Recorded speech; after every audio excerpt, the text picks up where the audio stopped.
I'm good.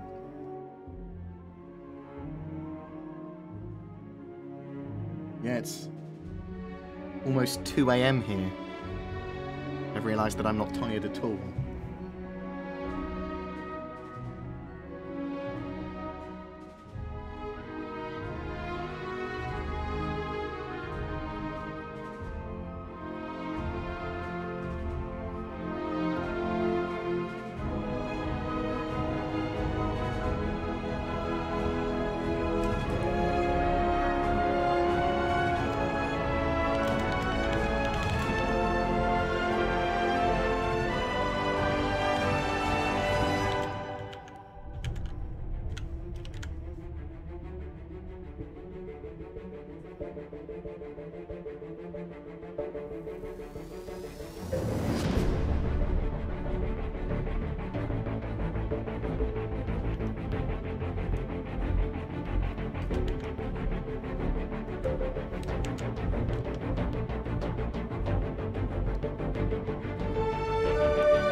Zoned out me.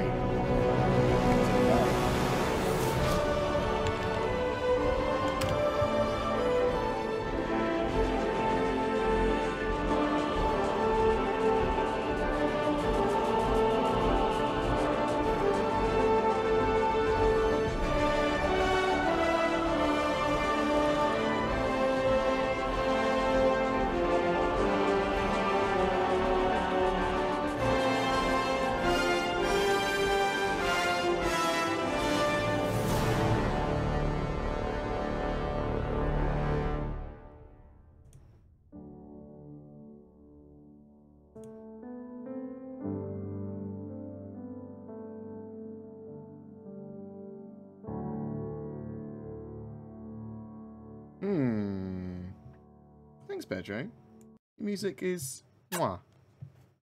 A kiss. Hello, and welcome to a late night stream. A late night for me. It's like almost 2 AM here, and I wanted to jump on. Tricksy little say hello. hobbitses. Oh, thank you very much, Citizen Sandman. You're a legend. I wanted to jump on and say hello, talk a little bit, answer some questions about the Star Citizens, and go over a little bit of news. Just kind of connect to the community a bit. Been trying to stream more and more, just so that I get kind of used to it and it becomes more natural to me. I will eventually have a schedule for streaming. I will probably do lots of random streaming as well as the scheduled streams as well. And it won't just be for Star Citizen, but it will be mostly for Star Citizen, because I love Star Citizen and it's what the channel mostly is, and, you know, I like the community. In fact, I love the community. Hello, thank you for all the kind words as well. Been looking through the chat. So, some of you may have heard that some beautifully egg-shaped man, that's me because I look like a fucking egg, was the first person Tricksy to little get 2017 referrals. Cogito831, thank you very much for the sub. I very much appreciate it.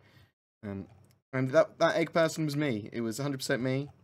I've got 2023 referrals now, apparently. And because of that, I've been given a Javelin, which is the biggest ship that you can purchase. It's $2,500 worth of ship.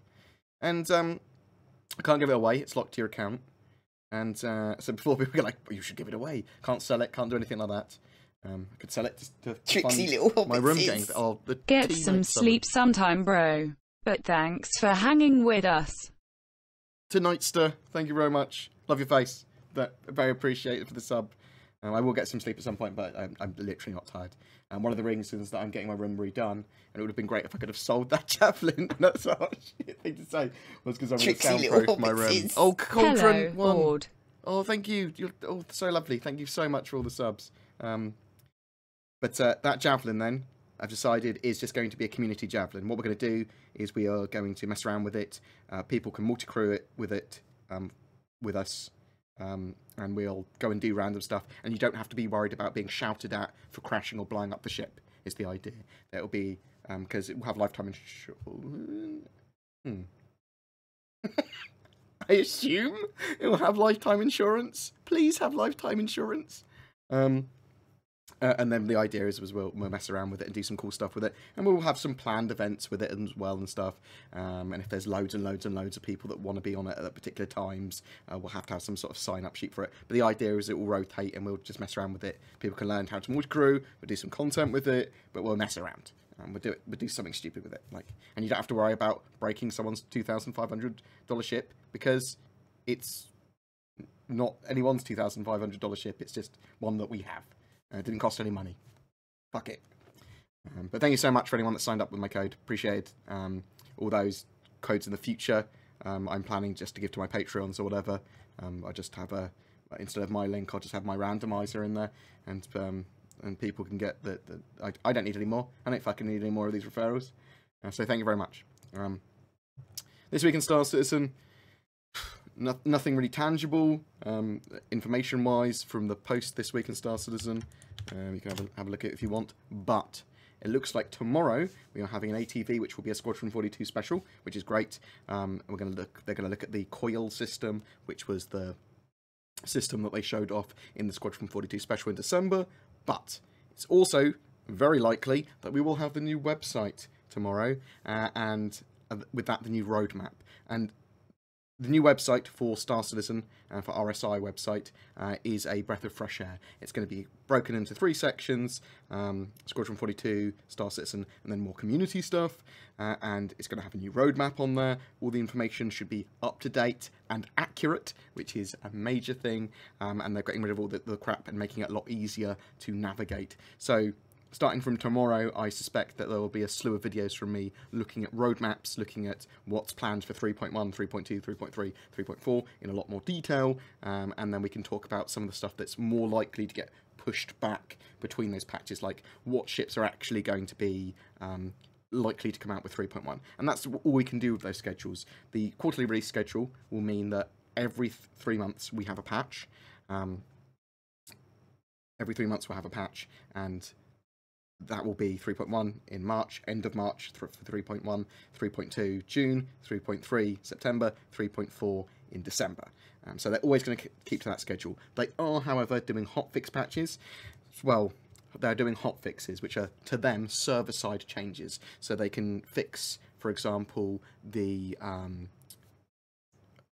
ping pong ball bug, which apparently has been fixed for most people, if not everyone. I believe they had to reset individual accounts, but I think they're putting a sweeping change across the servers as well to make sure it doesn't happen again. And they're looking at more and more hotfixes. Now, we also might get minor patches as and when they're ready, but don't expect them.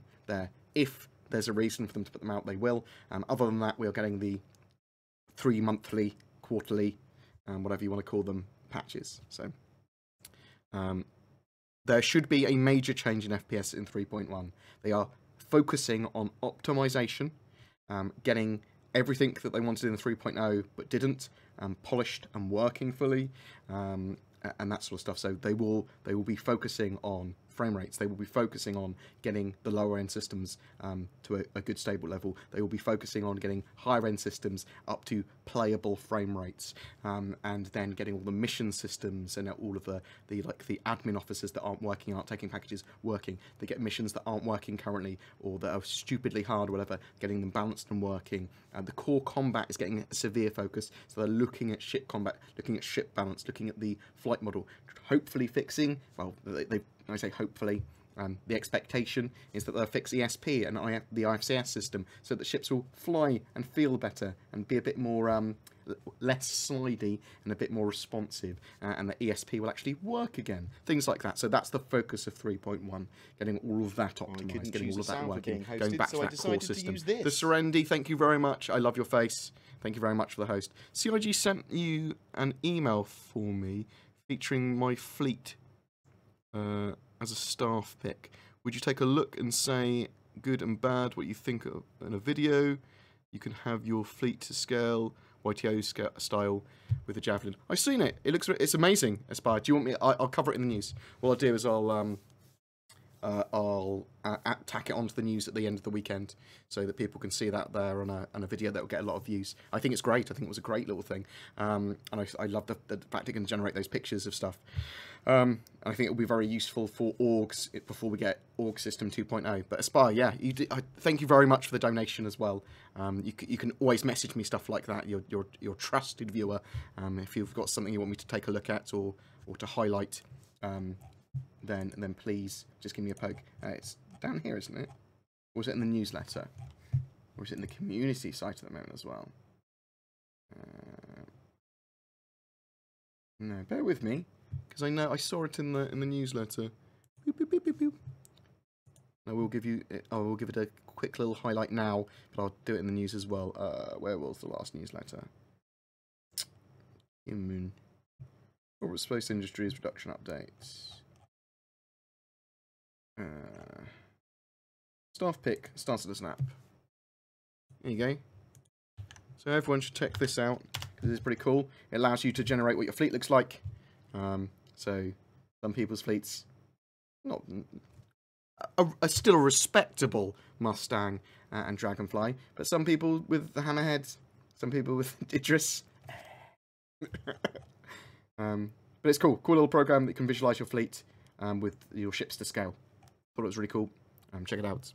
But I will look at it in a bit more detail, Aspire. No worries, mate. What else have we got here? Hope you fall asleep deeply. that's kind of creepy thing to say. Thank you very much, the Red Huntress. I will. Will there be weapon, armor, etc. comparisons? Do you mean on the new website? I mean, I suppose we should start. We'll get them on the redacted website. If there's not catered for. So what we'll do is tomorrow, assuming the website goes live tomorrow or Friday, whenever it does go live, we'll look at the new CIG website, see what's on there. If there are holes in it, such as no comparisons between weapons and armour and that sort of stuff, we'll do videos on it or cover it on the redacted website. That's the sort of stuff that is great if they don't cover, because then I can cover it or the redacted can cover it, and we can pick up the slack and get the views. Will ship purchases with Alpha UEC be permanent? No, they will get deleted most likely every quarterly cycle. So with the next major patch, your Alpha UEC and your Alpha UEC purchases will be deleted or reset. Will there be perks for some people to be better at some things than others, like stamina, smaller perks, strength? So we're not sure. They wanted to move away from that kind of system, like your character being fitness, everyone's like the same sort of fitness. There's the potential for there to be minor buffs and stims.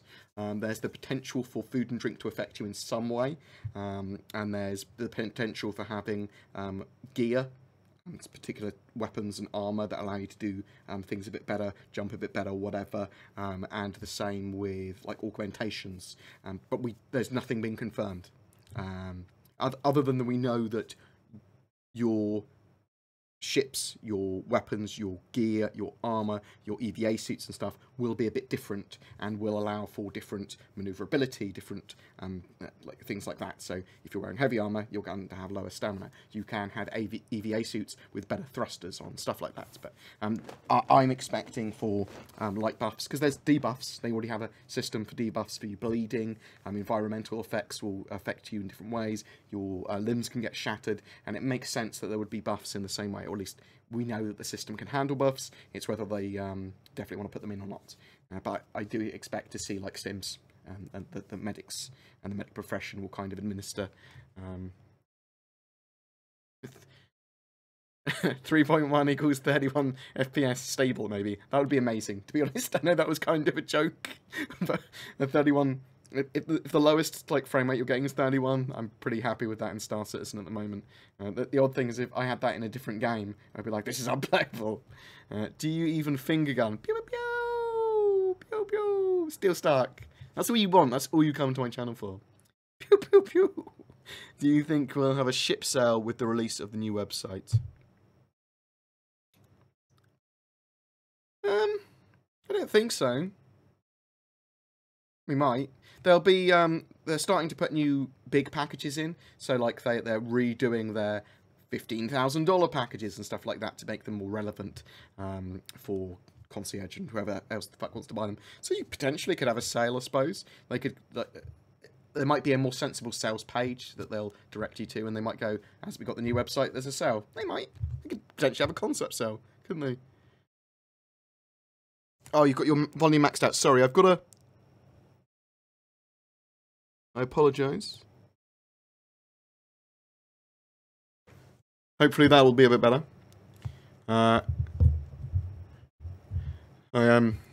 It's not over clipping or anything, is it? I've got a Roland. Oh, it's clipping now. Doop, doop. I've got a Roland VT thing. I've got a Roland VT voice transformer which my mic is going through. And that means, see that might help. And that means that my mic's doing odd different things, and it's not really set up as well as it used to be. So hopefully that's okay. That'd be better. Can't wait for the new website. It's overdue. Yes, it's about 1.5 years overdue. Do you think the website update will bring new content for Voyager Rexor? So they're going to want to be moving all of that stuff over to the persistent universe as soon as they can, but potentially in the short term they could. They're either going to have an updated store, or they're going to have the store entirely removed.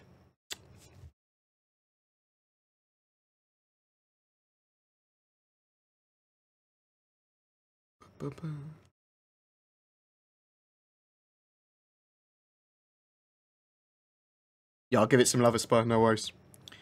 In the Redacted podcast, they mentioned about fuel grades and said would be too complex.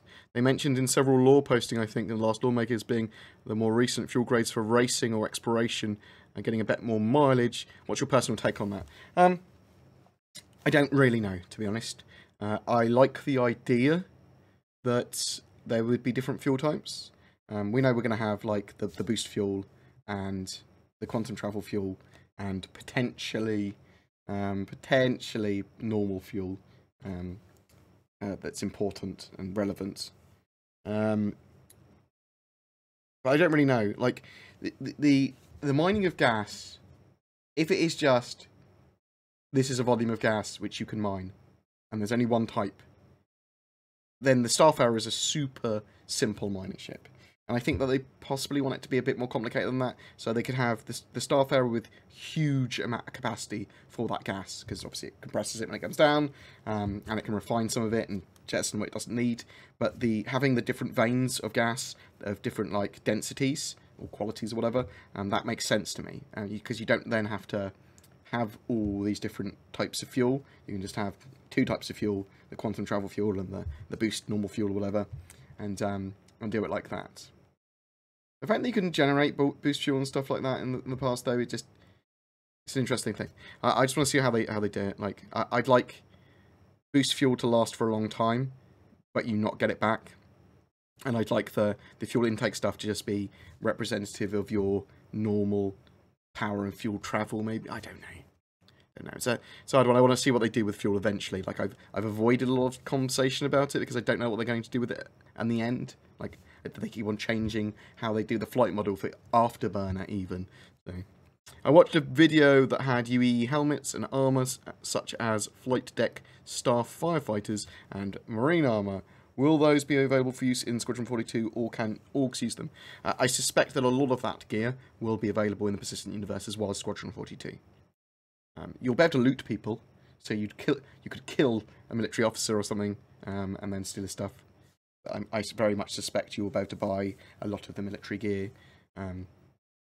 There'll be like military surplus stores as well, so almost certainly. Can we expect a trade system with in-game currency? Yes. So, the in-game currency, well, specifically in-game money purchased with real money, like Warframe. Oh. Ooh. More Plex and then trade it in and out. I don't think you're ever going to be able to cash out. Thank you very much, the Huntress. Love your fucking face. I don't think you're ever going to be able to cash out with any UEC that you get in the game to money. I mean, I'd like that, but then the game would start to have odd connotations and odd economy things. I mean, I'd like that because that would make me a lot of money IRL, but I don't know if it would make a very good game, so I'd probably be against it, unfortunately. You are going to be able to trade in-game currency between players in the near future, so very roughly penciled in, potentially for 3.2 in June, is player contracts and the service beacon system. Now, that's got the potential to slip to 3.3, so bear that in mind for September. Well, potentially it's got the chance to slip to 3.4, but it's potential for 3.2. So this system would basically allow you to share UEC between players and to do missions together and to call players in for help and to make contracts between players and say, if you take this item here, you get this money, and that be enforced like that. So you'll be able to trade currency in the game very soon. The in-game currency with real money, it's the same currency, it's UEC. So if you buy UEC from the store, and I don't recommend you do that at the moment because they haven't even decided how much the stuff's worth. Well, it's not balanced for in-game use anyway, and you can't use it in-game yet anyway, so bear that in mind. But when they do allow you to buy and sell, well, when they do allow you to buy UEC with real money when the game's released, it's still the same currency as you can earn in-game, so. I will turn the mic gain up a little bit. Boop. Hope that's all right. Apologies. Yeah, as I said, the mic I plugged in the Roland VT. Let me show you. I can do a megaphone voice. Yeah? I think it's megaphone. I don't know. I can't hear myself. We'll use this to its full extent at some point in the near future. Board just want you to know the headless spaceman bug has not been fixed. I know you mentioned that the ball was fixed, but it didn't include my bug. Oh. I'm expecting hotfix patches, because they've been working on them clearly, to be going out this weekend. So, Arka Khan, do you mind messaging me privately what that bug is so I can have a look? I'm literally building databases and stuff that, if it affects more than a couple of people, I kind of will be poking CIG about it. It's the sort of thing that we need to keep on at them about, even if they are trying to fix it, just so they can address the issue even if they talk about it, even if they go, we are aware of this bug. Just because it makes people happier. Is there anything new going on with the Merchantman? The last we saw was in December with the updates then. Also, do you think they'll be able to fit the Banu Defender inside the cargo hold? So, they would be able to fit it in the cargo hold, but they probably wouldn't be able to get it in. Well, they might not be able to get it in. So it's to do with the actual size of the ramp and how you access the cargo bay. So bear that in mind. There might be lots of room inside some of these ships, but they're not necessarily be the correct aperture for them to get in and out. The Defender as well is actually quite a long ship, and with the Defender, they're quite a long-range fighter. In fact, they're a long-range fighter. So bear that in mind as well. You don't necessarily need them in the cargo holds. You can fly them next to them for the duration of their trip. They don't need to be docking. When does the Eclipse release? Good question. The Eclipse is currently in its final art and final modelling and service stages area. So final art can be the longest phase, but then it will go to being made flight prep. So flight prep and then flyable. So not too long, potentially 3.2, potentially 3.1, but more likely 3.2. So September.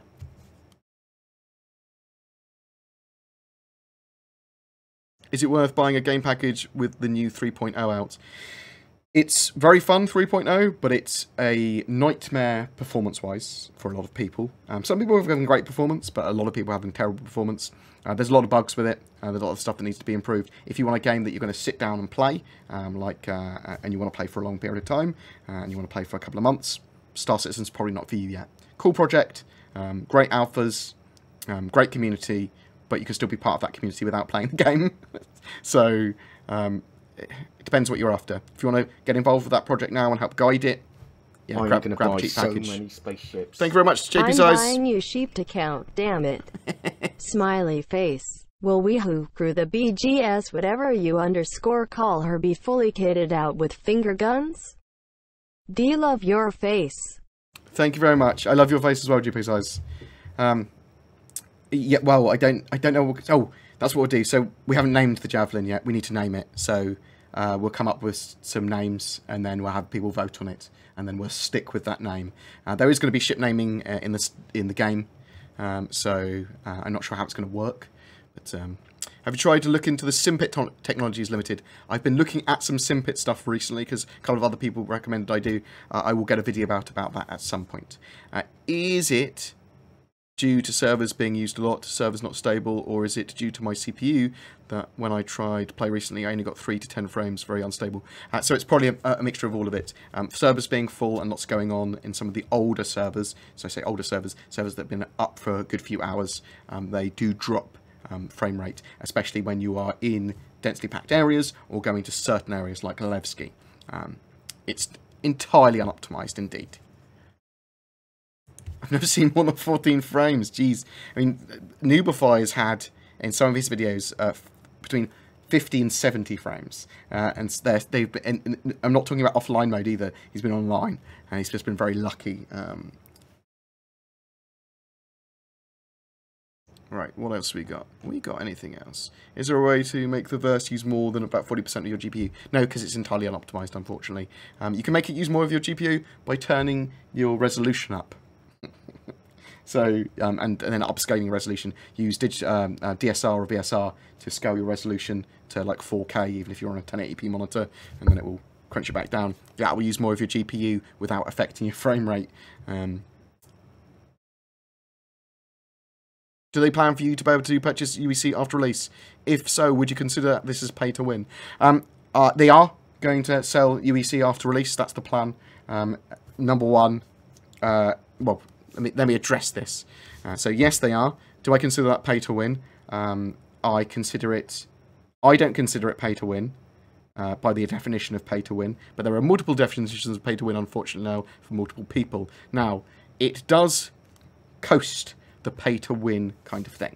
And let me explain it. So pay to win is specifically defined as, well, I'm sure other people are going to fucking define it however they want, but it's defined as getting an in-game advantage which is unobtainable elsewhere, or is so hard to attain elsewhere that it gives you a advantage in pretty much all situations.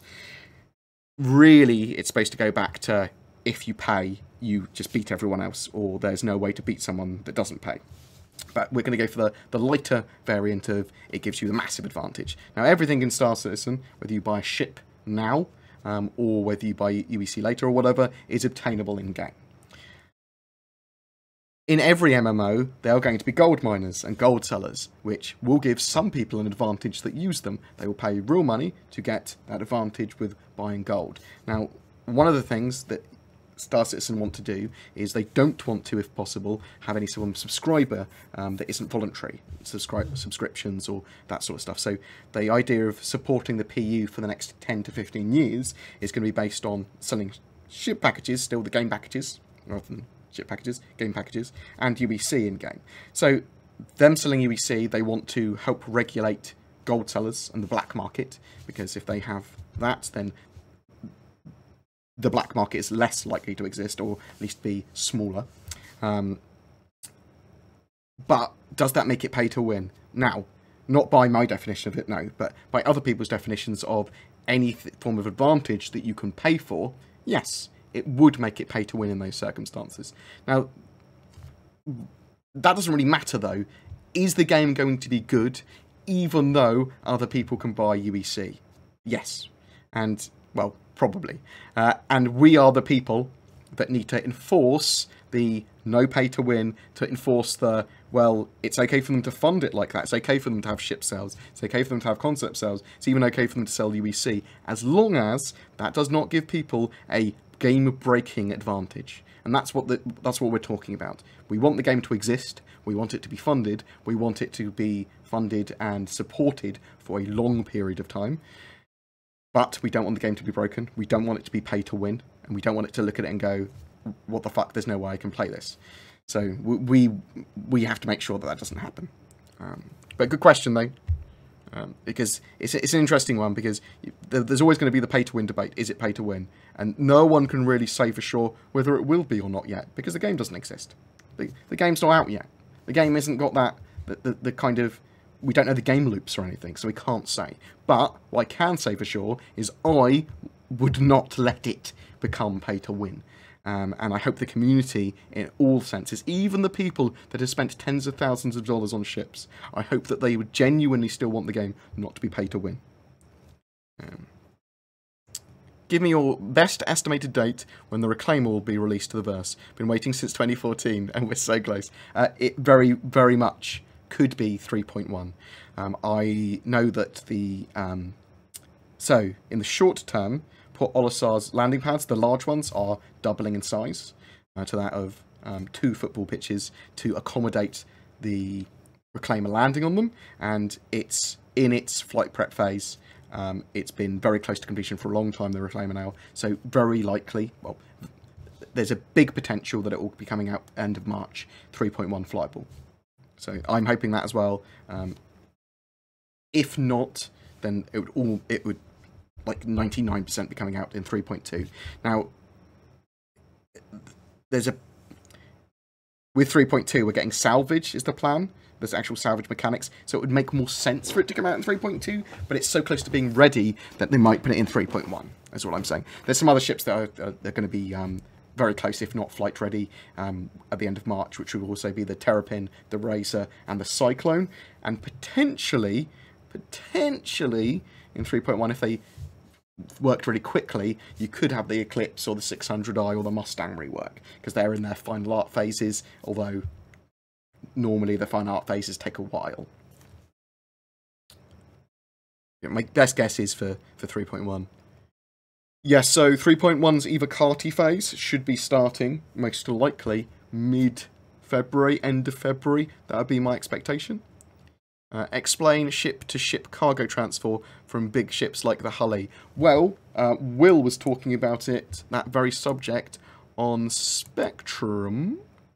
Will Madden. And basically saying that they are still working out exactly how they want to do the cargo transfers.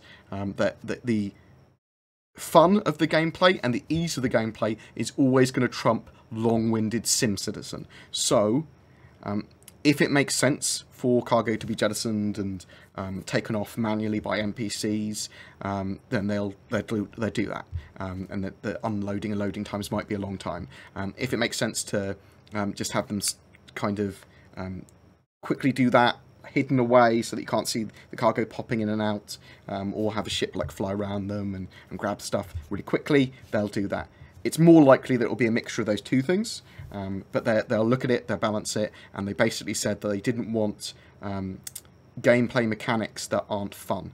They didn't want gameplay mechanics that go, well, this is realistic, but it's a huge chore. And they want to go, does it complement the feature? Does it complement cargo? Does it complement what we want trying to do? And how does it affect the economy? It's a balancing act for them, because they want those mechanics to be fun and enjoyable, and not to be tedious and, you know, I suppose some people like, I was going to say like Euro Truck Simulator, but some people love that. Some people enjoy that. So we'll have to wait and see exactly what they do. But again, it's to do with the community. It's how we push it. I will post some of those things. But if you look on the dev tracker as well at the moment, you can see the questions from Will talking about cargo and talking about the potential future of loading and unloading. How is this going to be done? Is it going to be done by NPCs or not? And they basically say they've got it all in mind and they haven't really decided yet. I'm so sorry if the audio wasn't very good. I wasn't in a tin can. Alright, what else have we got? What else have we got here? Is there any way to get a refund if you purchased UEC on the website already? Not at the moment. You could potentially message customer service and ask them, although they kind of wouldn't have to honour that, and it might be too much of a minor thing for them to do at the moment. Because I've purchased stuff with UEC, which now has changed in price. So a load of the UEC purchases on the site have gone significantly cheaper, and I'd like a refund for the difference, or for them to melt all of that and give me my UEC back so that I can respend it if it's going to be cheaper. So potentially in the future they'll probably allow everything to be meltable once, give us a UEC back to respend, but I'm not sure. I will keep on that, and I will find out about that, and I will push for us to have a clean site for all our UEC purchases, and then to repurchase if we want to at the cheaper prices. Tricksy little hobbitses. Your personal thoughts on the Crytek versus CIG. Fairfax V, thank you very much for the sub. Fucking love your face. Oh, getting a lot of subs recently. Thank you. It's very much appreciated. So Crytek versus CIG. We don't know. We only know what we've seen in the basically preliminaries, motion to dismiss, and the complaint and first amended complaint, and then Crytek's response to that. So basically, the very small gist of the Crytek versus Star Citizen case is that Crytek are suing Star Citizen, alleging that they broke the game license agreement by switching engine to Lumberyard. They said that they weren't allowed to do that. They also allege that the license agreement shouldn't have allowed them to develop Squadron 42. It was for one game, and that was Star Citizen, or Space Citizen as the contract says, oddly, and that they've broken some IP stuff. They've shown off Crytek code that they shouldn't have shown under NDA in Bug Smashers.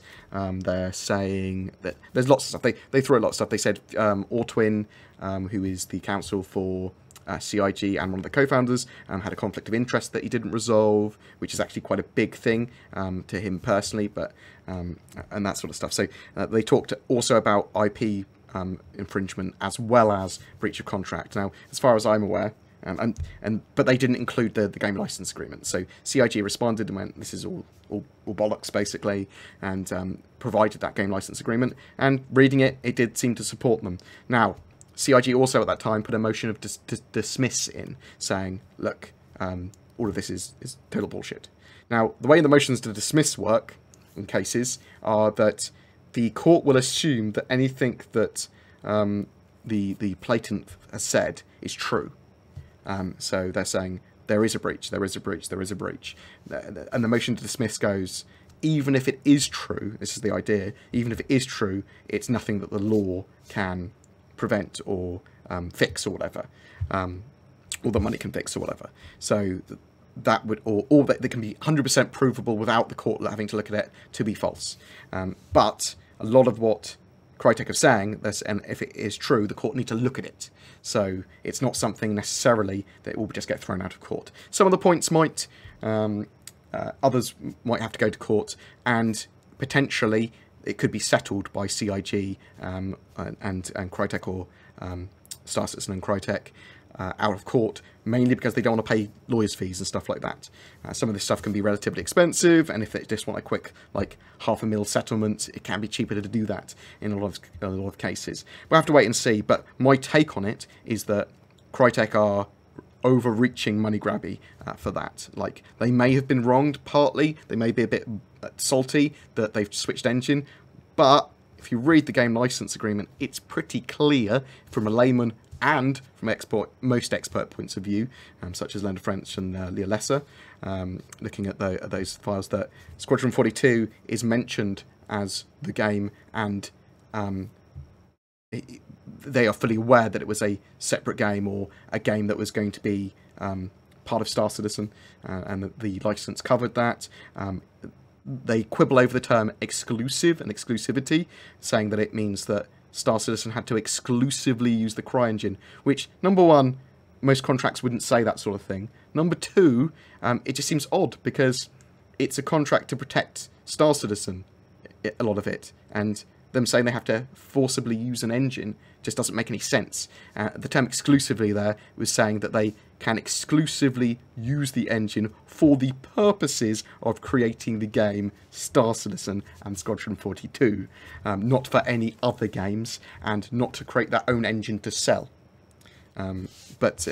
So there's a lot of stuff that you look through and go, huh, why are they quibbling us? And the reason they are arguing some of this is to throw as much as they can at CIG, so that some of it goes to court and then they'll go for a settlement. That's the most likely thing. That's my take on it anyway. But it's almost certain that CIG would win overall most of those points, if not all of them, if it went to court for a full amount of time. If it all went terribly wrong for CIG for some reason, and the wording was changed, or the court interpreted it differently, it wouldn't be that terrible, because it's the contract that CIG have already paid for was, what, 1.8 million euros, and they probably would have to pay damages for another license, so like another 2 million, and then some other damages. So you're not looking at a huge amount of money to CIG. It's the even if they did all lose, but it's pretty much just a bullshit case. But you know, what do I know? I'm no expert. I just read it and then watched all the fucking videos on it and melted. Escape from Tarkov I am going to be looking at with the rest of the BoredGamer guys. We're starting to stream regularly now, like almost every evening, some different games. And on the weekends we're doing some like special stuff, so please check that out. What do you think about adding Titanfall style mechanics like orbital drops and grapples for specialized player roles? So they talked about the Nova tank being able to be dropped from quite a high height. I think that I'd quite like to see some Titanfall style drop mechanics for infantry, possibly drop pods for the Titan suits that are going to be in game. I think that's a good idea. I think that's a much better idea than having parachutes. Yeah, sellers can still undercut RSI, and they will, if it's at all meaningful for them to do that financially. Yes, so we're going to have... so ship buying was penciled in for 3.1, and potentially it could still be there, but it's likely to slip, they said, so more likely for 3.2 now. I'm still going to try and put some pressure on where I can with CIG to try and get ship buying in 3.1, if at all possible. I think it's almost unacceptable that it's not in the game already, so I will try and push for that. But there might be some reasons why they can't do it, so I don't want to be like too much of a dick. But I would like a more of an answer on it.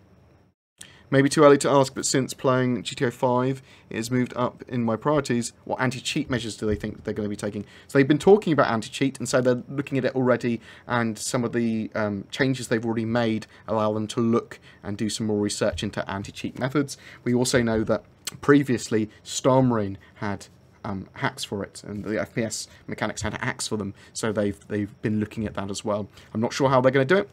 I'm not sure what systems they're going to be using, but it is something they're keeping in mind. What will be the next ship? When will be the next ship sale for unreleased ships? So the next concept sale? Don't know. Potentially you could have one with the new website sale. Potentially you could have one at the end of February. More likely we'll have one at the end of March.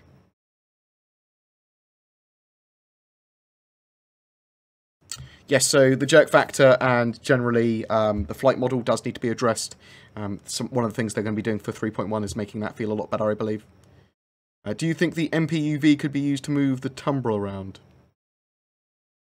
No. They might eventually allow vehicles to hang off some ships, like be hooked on. I'm hoping they do, because I think that would be cool. So potentially if they allow that.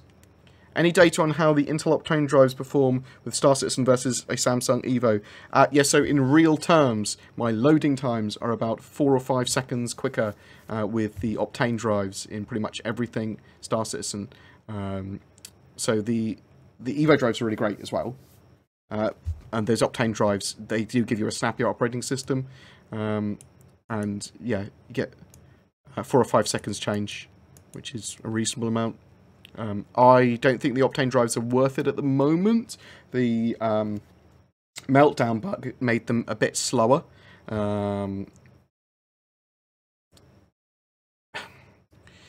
So relatively, the M2 drives are pretty good, and they're really good value, the M2 drives is what it is, I'm saying. So, yeah, the Optane drives are really fucking fast, and they're a lot faster, but real gains is only a few seconds in load times. The operating system feels snappier. If you've got the money, then go for the Optane. If you're trying to be sensible with money, I'd go for the 960.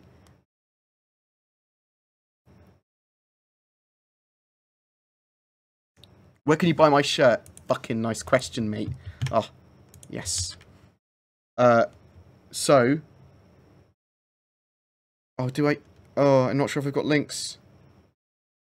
Well, I'm going to post my fucking t-shirt place in there anyway. If you go on TeePublic and you search, I think this is one of Saurus's shirts. If you go to search for WTF Saurus, I thought I had links to him on my store and the Redacted store here.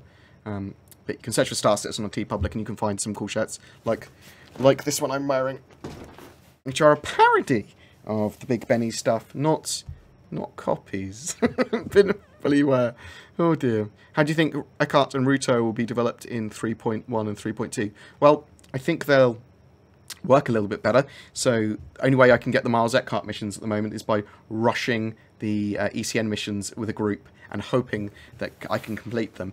Them being generally more accessible is the first thing, and for their mission chain to be a bit more unique. That's what I'd expect. I'm having a hard time finding any matches for FPS PvP matches. Are you having similar issues? No, I've only played Star Marine like 5 or 6 times.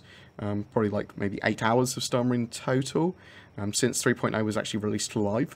And I haven't had any problems. But I come on at odd times a day and I haven't tried in the last couple of weeks. I will check out Linus's new video.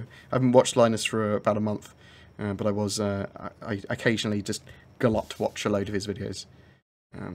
Will there be in-game window for organisations? There's likely to... well, they want Organisations 2.0 and loads of organisation settings. There's likely to be a app on your mobiGlas, but Spectrum will tie into the in-game stuff and org stuff and out-of-game stuff. So yeah, there'll be a load of functionality and in-game stuff for orgs that will appear in-game. Yeah, it was weird that they didn't make an M2 factor Optane drive, wasn't it? Well, they had just the... You had to get the adapter for it if you wanted M2. Hello, hello, hello. What is it that you're currently running on the screen right now? Yes, it's Star Citizen.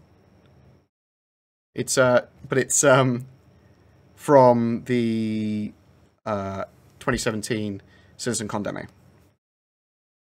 Ship loadout customization is broken.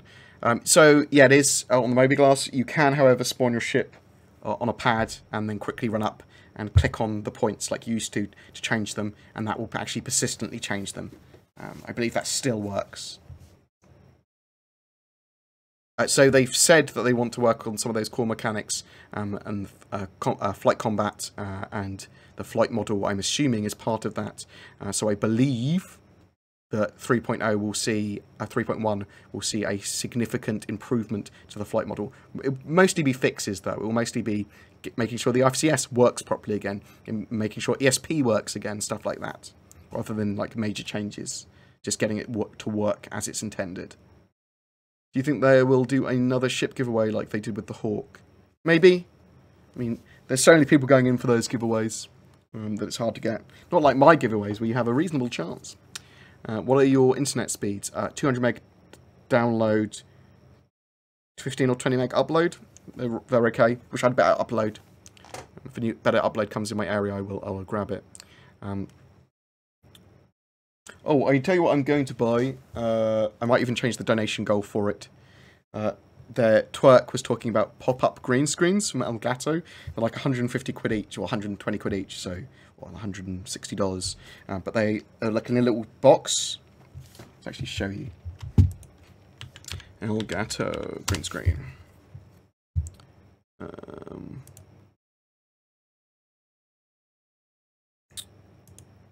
So they're these. So they come in a little box that you put on the floor, and they just like roll up like that, and then they pop up flat.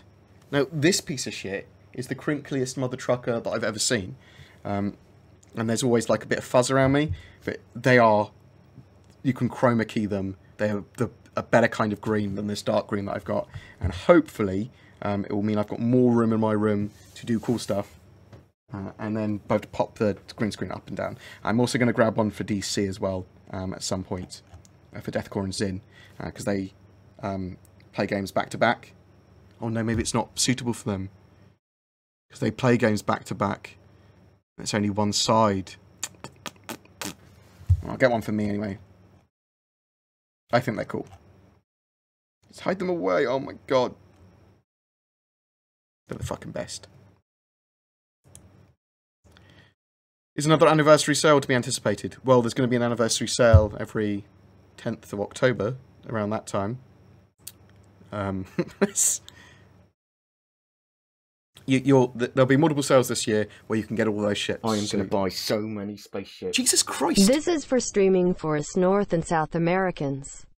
I speak for everyone when I say you make the best Star Citizen videos. I watch you religiously. Hit me up if you ever need anything. Ross number 8832 on Discord. Ross, well, make Would sure you love to message me on talk with Discord. Make sure you message me on Discord because I'll send you some merch or something. That was far too much money. Ross just gave me $500, and that's thank you. I'll stream for North and South Americans more often. That's an insane amount of money. Thank you so much. Yeah, message me on Discord. I'll have to do something. I'll give you your Augur shout out as well, and whatever. You can I'll happily sell out to you. Jesus, man, thank you so much. That's very much appreciated. A lot of streamers, a lot of content creators don't know how to react when getting money. I will happily accept it. And good night, guys. No, let's go fuck off. Yeah, thank Jesus. Oh, I knew it was a good idea to stream tonight. Thank you so much. Wow. I got a javelin. I got a $500. Oh, I love you guys so much, and I want people to know that I make a reasonable living out of just YouTube and the Patreon stuff. Like I can live on that. I can maintain my hardware from that. I can start to go to a lot of events from that without having to worry. Like one of the reasons my anxiety is super manageable at the moment is because everything's scheduled, everything's planned when it comes to finances. Like I'm doing well. Channel's growing, everything. I want people to know that donations are great. Donations really help me do other stuff, but they're never essential. And it does help me grow the channel. It does help me buy the stuff that I want. It does help me get like soundproofing and stuff. But I don't need them to live or anything. So bear that in mind. Like, thank you so much, though. That means so much. Yeah, thank you. Yeah. Oh, you bastard. You utter bastard.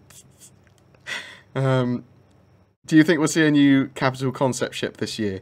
We could potentially see the Kraken, which would be the civilian carrier. Maybe not from Drake, but I'm hoping it's still going to be a Drake ship if they do that. My brain's not working now. Last year, UK studio tour, you said you got to see a future concept ship. Have we seen it?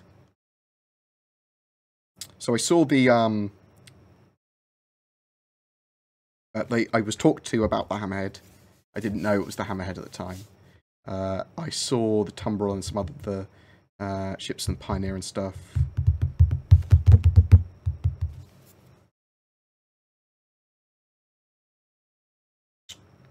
I can't tell you about anything else. There's some stuff that I occasionally see on whiteboards, and because I'm very nosy. And even when I go to like, the toilet and stuff in the studio tours, I look at everything that I can. Like I'm just collecting information and writing it down. So anything else I can't talk about, I think. There is no other concept ships I've seen pictures of that we haven't seen yet. The like ships that I'm thinking that we might see are the Spider Miner. I am going to buy They so were many in- spaceships. Thank you for all your info. Much love from the Netherlands. Oh, Baka, thank you very much. You're a legend. Thank you so much for your donation. Thank you very much from the people around the world. Jeez, it must be really late for you, actually. So yeah, we might see those spider miners. I'm not sure how big they are, if they're drones or anything now. They looked quite small in the Squadron 42 vertical slice. They were just on a little rock as they passed by quickly. We'll probably see a Starlifter, which will be a ship for picking vehicles up and down the ground and vice versa. Because at the moment, the only real way to transport a Tumbrel Nova tank is you can probably get 3 or 4 of them in an Idris. But you don't have to deliver them all the time. So I would like to see some more stuff like that. What else have we got? We're going to have the Vulture. So actually, the Vulture is probably the ship that will go on sale next. This is the Small Drake salvage ship. Yeah. Without victory, there can be no survival. That is true. Oh, sorry, Alex. I didn't mean to ignore your question. There's a lot going on the screen at the moment, and I'm only reading some of them, and I'm a bit confused because people are giving me lots of money. I can't see any questions from you. How much of an improvement should we be expecting from 3.1 optimization? Well, it's a major focus of 3.1, but I don't know how to quantify that. As much as they can get in. Dude, I have a sugar daddy. I know. Thank you so much to my sugar daddies. Thank you very much, T-Night Stud. Thank you very much, Adrian. Thank you for the love. Raz, oh my god. The 1,727th of your name. I love you. I loved you. Yeah, he made me ramble.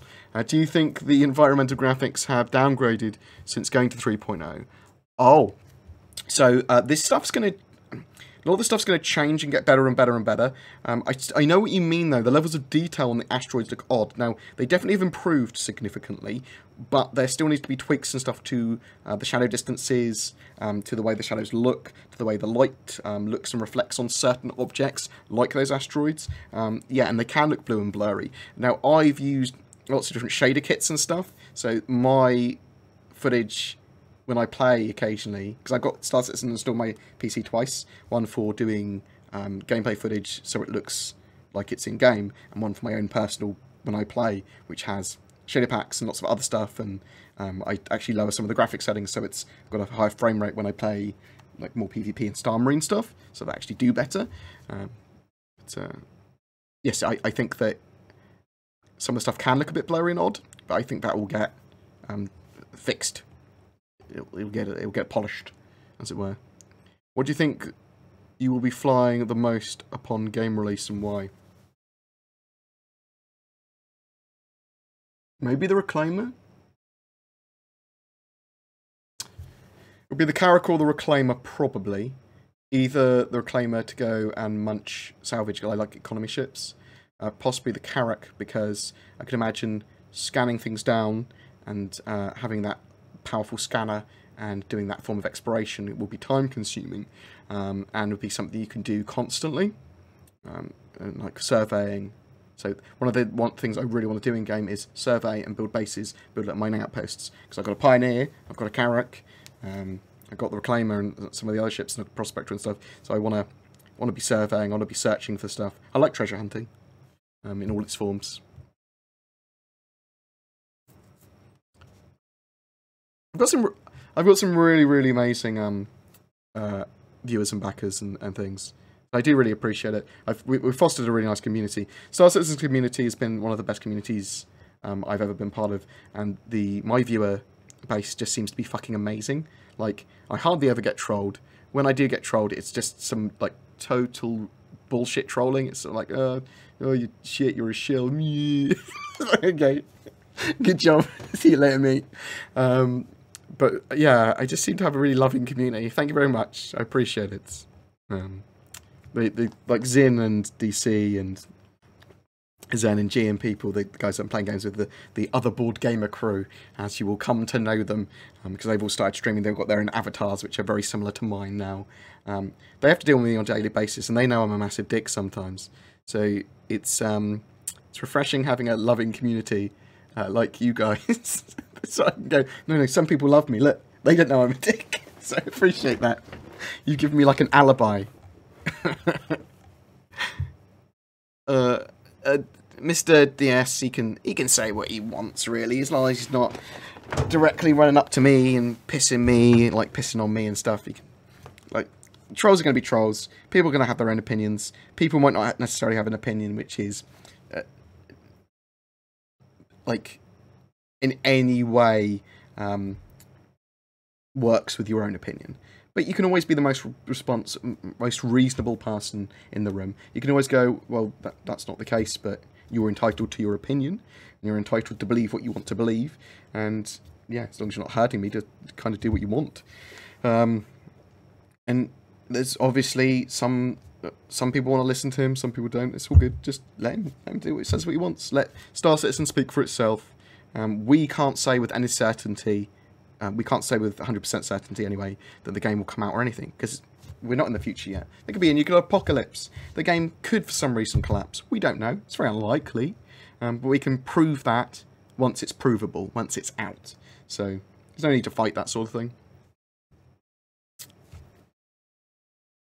And I don't think he'll ever shut up now. He'll always have his opinion. Always declare. You'll find that people will always declare themselves the victor, even if they've lost. Some people do. Is it rare or common to have redacted orgs on one's RSI profile? Some people do, some people don't. Where do I buy shirts? They've got shirts on the RSI website. They've got shirts on my team. I'm not sure what shirts you want. I'm going to post mine because I'm a sellout. There you go. I can have some of my shirts, mate. What are your thoughts on Spectrum post asking for a benchmark in the future? I love the idea of having a Star Citizen benchmark. I think it's a great idea. I think it should be released for free as well. Once they have that benchmark running. Opes, thank you very much. I don't care if it's 1G, I love you. Will you do a first person to donate your... Oh, what does Moobot say you said? Does Moobot say you said anything?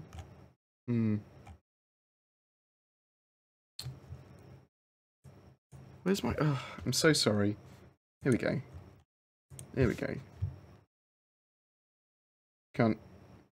Will you be the first person to donate your Jav to the community, Kappa? I can't give it away. I believe it's locked to the account or whatever, but it will be a community Javelin. We'll use it for messing around and stuff. It was totally free for me. Seems only reasonable, doesn't it? But yeah, I'd love the idea of having a Star Citizen benchmark and then eventually, potentially having that benchmark released for free. So people could download the Star Citizen launcher, install the benchmark, and then use that benchmark. And then that would get people benchmarking that regularly with Star Citizen stuff, get some more Star Citizen exposure, potentially get people buying Star Citizen straight from that, because they could just download it or buy it straight from the launcher or something. I think that's a great idea. And I'd love to see a benchmark that you could have as a screensaver and stuff as well.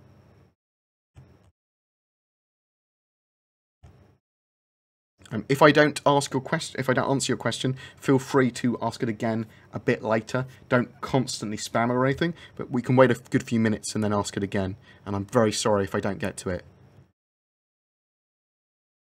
You can't attach another account to your current account. You can just have two accounts. If you buy multiple game packages on the same account, then you apparently will have multiple characters on those accounts and multiple hangars, one for each of your ships as well. I just got here, don't know if it's been asked, would you rather see more ships added to the game or cutting new ships for better optimization and features sooner?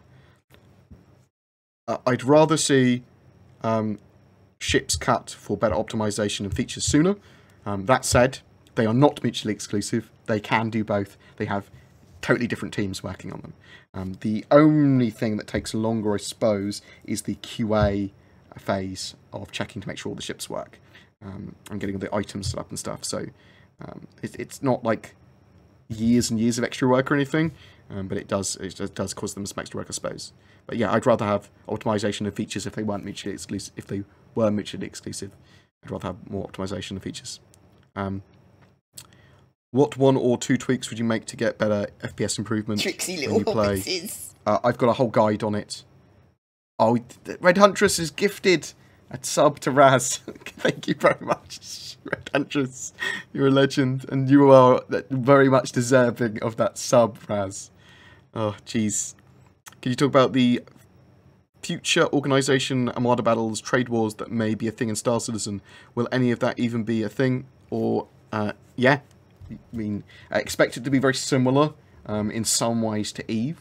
Like, they're taking a lot of pointers from the other games like that. EVE is probably the best one to look at the economy and like long-term giant fleet battles. There's no time dilation in Star Citizen, so it's likely the fleet battles will be significantly smaller, but there'll still be potentially hundreds of ships in a battle, if not more, which could be pretty cool. Yeah, there's going to be huge trade wars, there's going to be huge Armada battles, and that can be from NPC factions, from player factions, a mixture of the two, huge org battles, aliens fighting, lots and lots and lots of stuff. So we don't know exactly how that's going to work yet.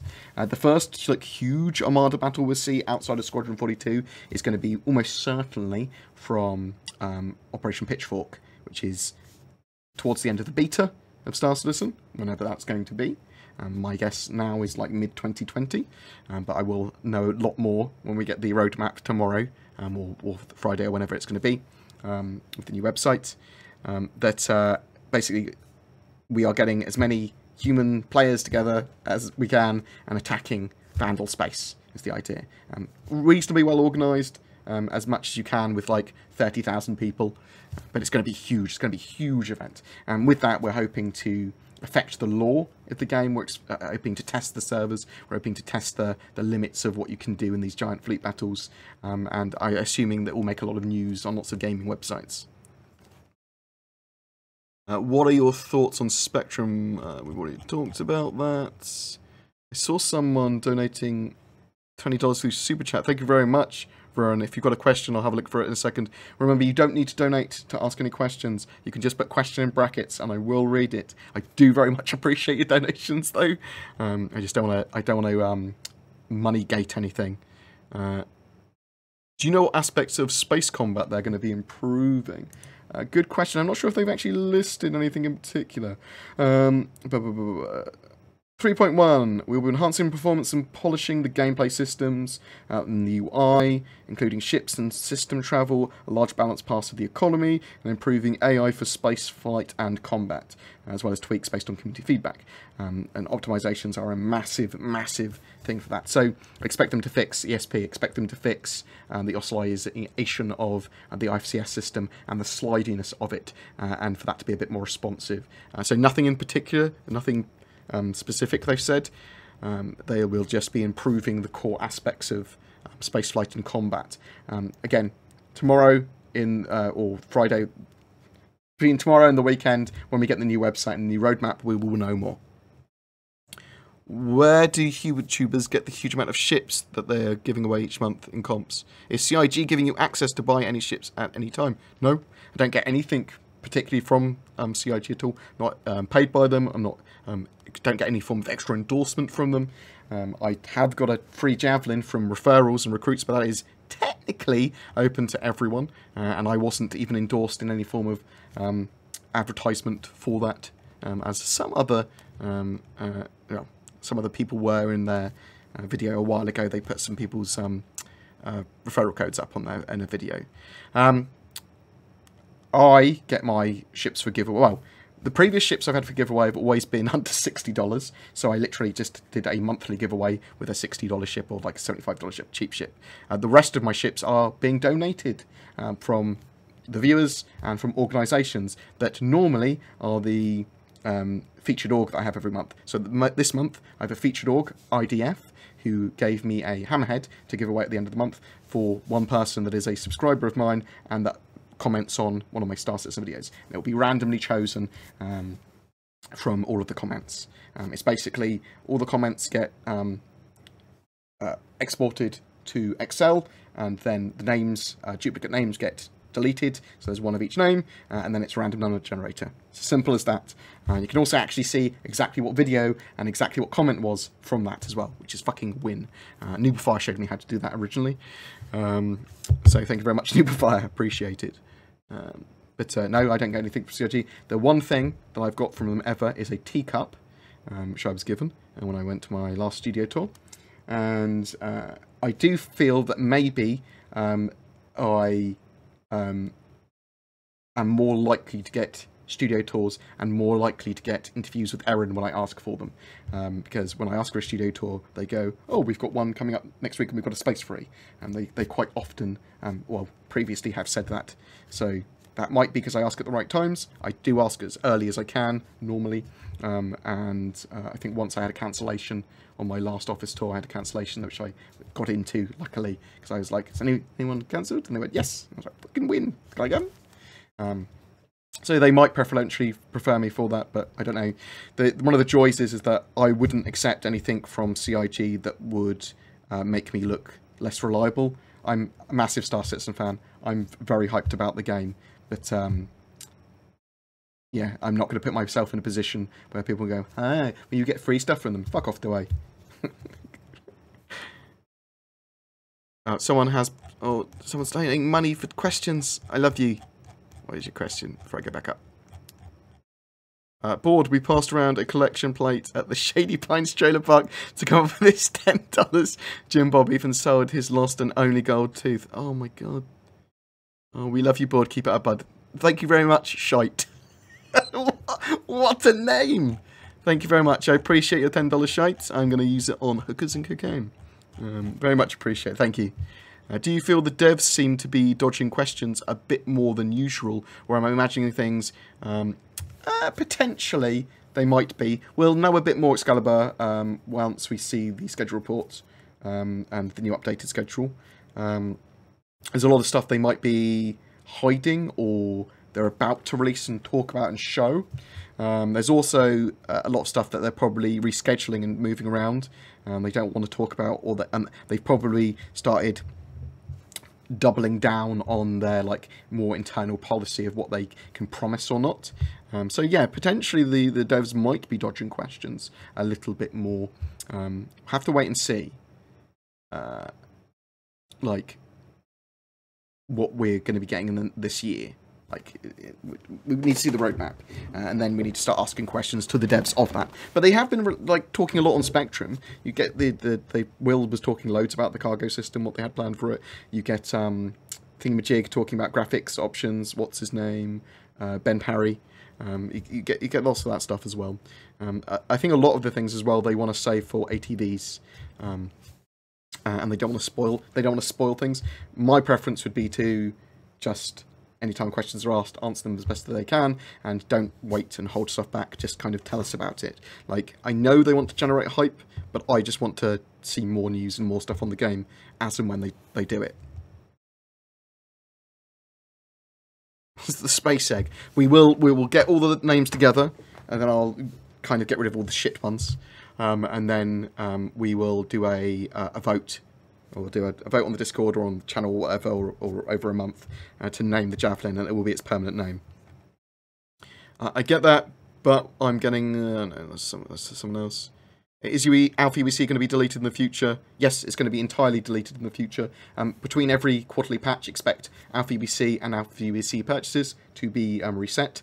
And when the beta comes out, or Star Citizen's launch, Alpha UEC is going away entirely, and it will be UEC. Any word on tractor beams for 3.1 or 3.2? They did talk about tractor beams. It might have been in chat, and they talked about the Cutlass Black having one in the rear and two on the front and stuff. And they're working on tractor beams. I don't know when they're coming out though. I will find it out. find out about tractor beams. Thank you. Cogito, I will check that out. I will find some more stuff into that. I will... I'll find out some more information about tractor beams. That's what I'm trying to say. Fuck, my brain's not working. It's because one of the donations was $500. Whereas Jesus, God, Raz. Ugh. Thank you. Oh, that was the other thing. I'm going on an office tour on the 9th of March. And so in Wimslow on the night of the 9th of March in the Old Dancer, so this is next to Manchester, doing a Bar Citizen for anyone that is around in that area. So this is a day after one of the Derby Studio tours as well. So if anyone's in the UK because of those tours, or anyone's on the actual office tour, please come out to the Bar Citizen later in the evening. It'll be cool to see you. But I'm also planning, if possible, to have a quick interview with Erin, asking him some questions. If anyone has any questions for Erin, or for me to ask to Erin, or some like good topics they want me to cover, after we see the new website and the roadmap, we'll digest that a little bit. If they then want to go into my Discord and the questions for board section, please feel free to send me any questions there, and I will add them to the list and then compile it all down into a sensible list of questions that I can ask.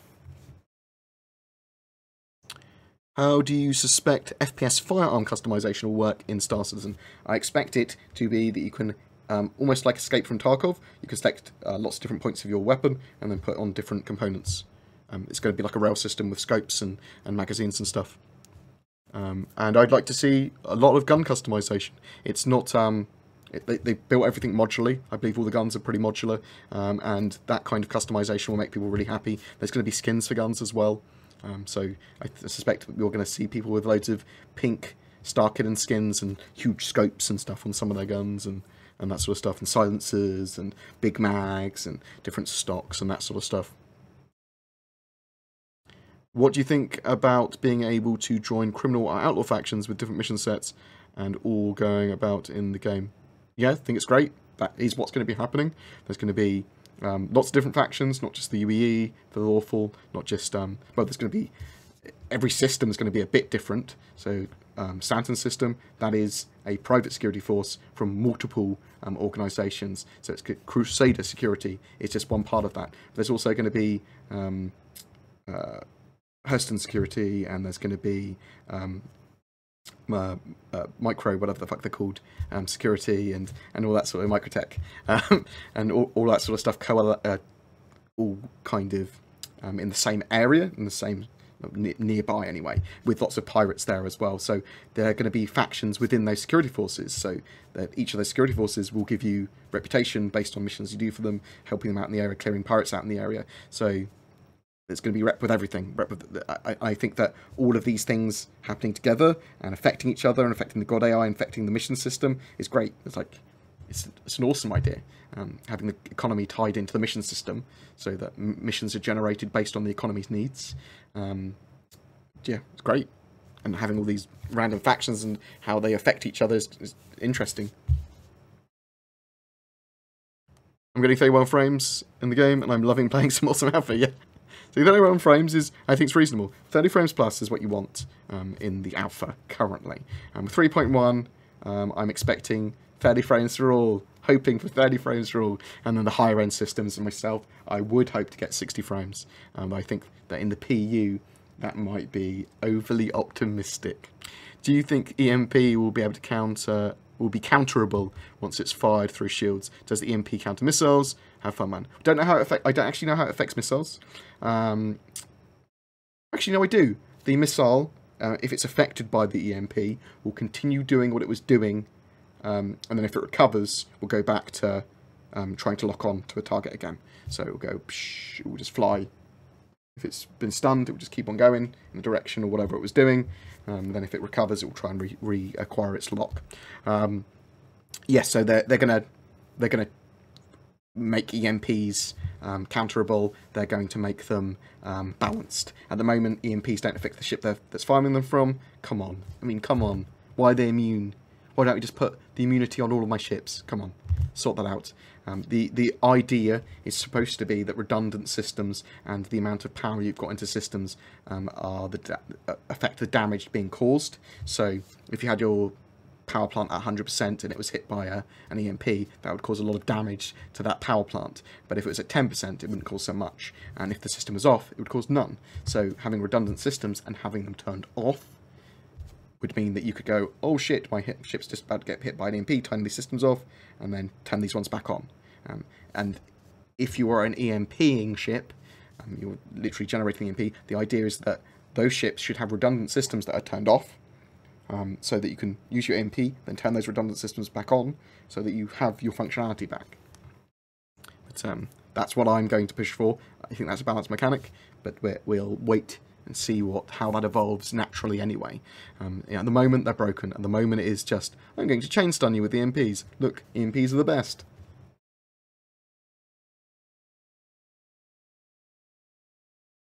Yes, Toshiba and another couple of and Samsung are also doing some very good cheaper alternatives to Optane, potentially cheaper alternatives to Optane. We're gonna mess around with them at some point as well and see how they compare and see what's the best kind of choice. Yeah, I'm very lucky to have the community I have. How do you think the max server population will change over the course of this year with the introduction of bind culling and other network improvements? So we're likely to see much bigger servers this year. So think potentially hundreds of people in a server and hundreds of NPCs in a server as well. That will be with the object container streaming coming, well, penciled in for 3.3. More NPCs and NPCs on the ground in 3.2, so June for 3.2, 3.3 September, and then I think with 3.3 we're probably getting bind culling as well, I believe, if not before. We might work. There might be the potential of getting bind culling in 3.1 actually, mightn't there? I'm lost where bind culling is now. I know they wanted it for 3.0. I'm not sure how far they got along with it. And if we get it 3.1, that would be great. But yeah, we're going to see massive improvements this year, like massive. And they're going to start working on the server meshing as well. So server meshing is by, well, it uses lots of different techniques that they've already got as foundation and cornerstones of the game some of which they still need to build on actually, to mesh multiple servers together and have more spinning up based on server population, based on players in a certain area, and then those sections are cut out and boxed by the object container streaming system, which then goes, how many servers do I need to have running this particular space because there's this many players here, and this will help allow massive fleet battles with huge amounts of players.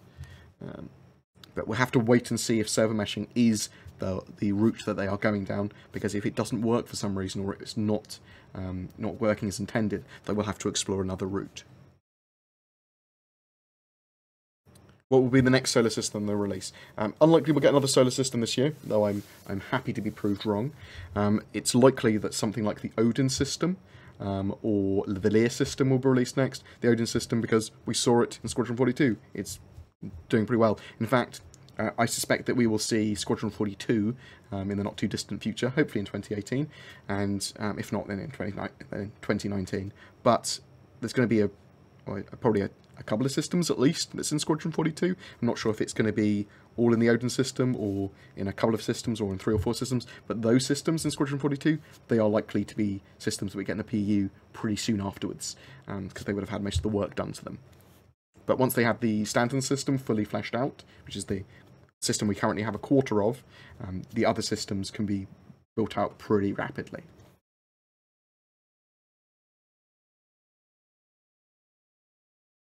Any ideas when we'll have doors and spaceships again? This Danny, oh my god. So, if your ships don't have any doors, then you have to reclaim them, unfortunately. But yeah, there are some pretty bollocks bugs like that, aren't there? I can be bored with a cup of tea. Sorry that I'm quite a few minutes behind on the chat, I apologise. As a Crytek has drones for exploration, do you think we'll see combat drones or ships? Yeah, so they've talked about having defence drones for defending your plots of land and your like outposts. So yeah, I think we'll see drones for a reasonable amount of things, for scouting probably, for defense, for mining, for salvage, tractor beaming stuff. Yeah, quite a few things. Will the new player experience suck for those of us waiting for the release? Will the game be filled with whales who spent thousands? How many hours will a player need to pay for equal ships? We don't know. The idea of the open development, though, is that we make sure that it won't be like that. I mean, they wouldn't...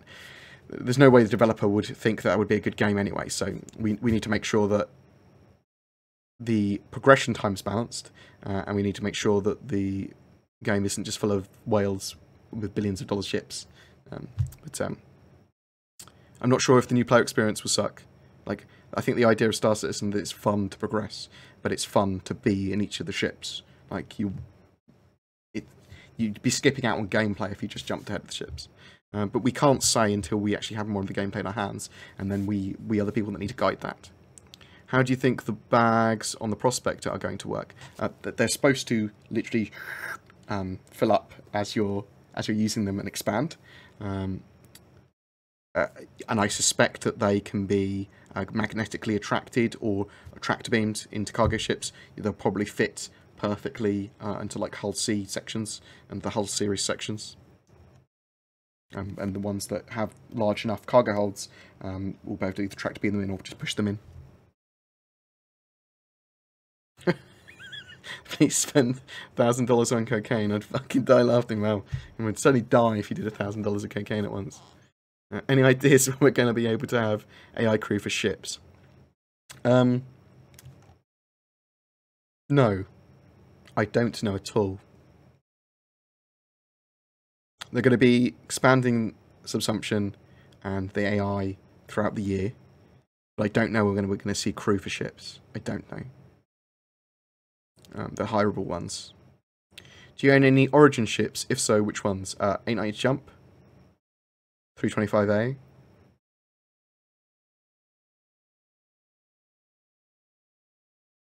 X1. Yes, I suffer from... I'm bipolar. I've got bipolar depression and a very odd, severe OCD form of anxiety. And I sleep really erratically. I'm a really light sleeper anyway. And I don't really need much sleep. Although I slept until 2:30 PM earlier today, and I've never slept that late in before, ever. Like, in my entire life. I'd been sleeping for about 3 hours a day previously, for like a week, and then it just must have caught up with me. And I'm so awake at the moment because I slept in so long. But yes, I do suffer from insomnia as well. But I'm doing really well. So I do suffer from bipolar depression, I do suffer from anxiety, and last year was hell, and the year before was pretty fucking bad. But I'm like a million times better now. I've come to a much better equilibrium. I have previously been medicated for it when I was really bad, but I just needed to get a bit of a handle on myself again. Everyone needs a bit of help sometimes. And I was fortunate that I was able to rely on friends, family, and good doctors who I was just honest and blunt with. Something that you need to be when you have anxiety and depression or whatever. If you need help, ask for it. No shame in it. You're human. Physical health is just as important as mental health, and vice versa. If you think you've got a lump on your balls, go get that checked out as well. Stuff like that. There's nothing to be ashamed of with mental health. There's nothing to be ashamed of with physical health. Just, yeah. I think that I've always been lucky in the fact that I've never felt shame for that sort of thing. I've never felt the reason, like, why should you feel shamed or anxious or depressed about talking about it, talking about those things. I felt guilty about those things. And I always know I'm going to be better. And I think I'm very lucky for that. So, I know people have it a million times worse than I have.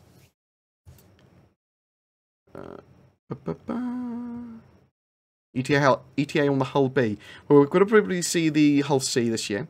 And then when the Hull C comes out, I would probably expect the Hull A and B to come out at the same time, if not pretty soon afterwards. Is ship purchasing for sure not going to be in 3.1? We don't know that. It's more likely now it will be in 3.2, but it could potentially be in 3.1. And I will still try and put pressure on CIG, even if that's a really dick move, to try and get it in for 3.1 if possible. Although I suspect they are trying to get it in.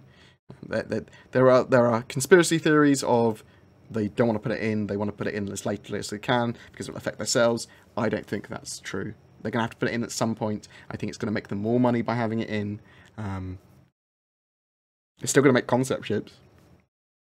Do you think we'll still be able to get a visor overlay for pilots with low visibility / no light situations? Yes, I do think we will probably have multiple vision modes, like heat and night vision. Definitely night vision, probably heat. Considering how big the hull E is going to be, should we be worried that it will take so long to load and unload cargo that it'll be no fun to use? They've literally been talking about cargo, Will's talking about it now, and they talked about balancing cargo so it is fun to do, and that fun and whatever complements the intention for the system will trump realism and extremely long times. They don't want stuff to be tedious, they want it to be fun. They want stuff to be balanced as well, so it might take some time to unload. You might have to unload stuff fully with NPCs, with the larger ships, but it's not going to be this huge, tedious, horrible thing like, oh my god, now I've got to wait 4 hours for it to be unloaded. They are going to balance it so it's fun and interesting, and they're still working out exactly what they want to do with it. I did a video on this yesterday or the day before, where I talked about most of this,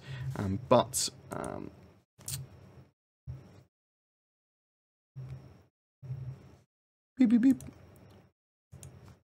There's also improvements to cargo and changes to cargo. It's also being discussed here. The more features we add to the loading process, so this is loading and unloading, the more we have to consider the landing pads itself. Do we require a cargo delivery / collection point that players need to physically take cargo from and to? And it just talks about cargo and the loading unloading process that they're still talking about and still try and work out exactly what they want themselves, from the terms of how long does it take you to unload a hull E? Do you need to unload it with NPCs?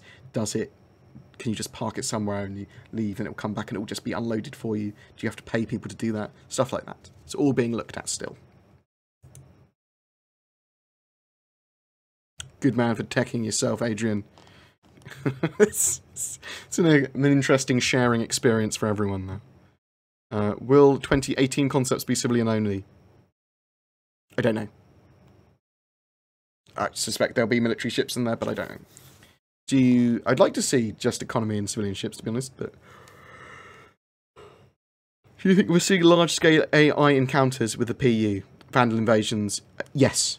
100%. I think we'll see large-scale AI events and AI player event mixed happening, and I think there will also be large story events that will happen, and I think that those story events and the outcomes of some of those larger AI events will affect the story and patches, and yeah, I think the potential for planets to fall is there, but it will be like sustained attacks, missions not being done in an area, Vandal just wrecking stuff and not being opposed will eventually lead to a patch at the end of the month where they've taken a system. Stuff like that. But yeah, there's going to be huge AI things and huge AI battles, and that's one of the things that Operation Pitchfork's planning to do as well. Get involved with those huge fleet battles with the AI.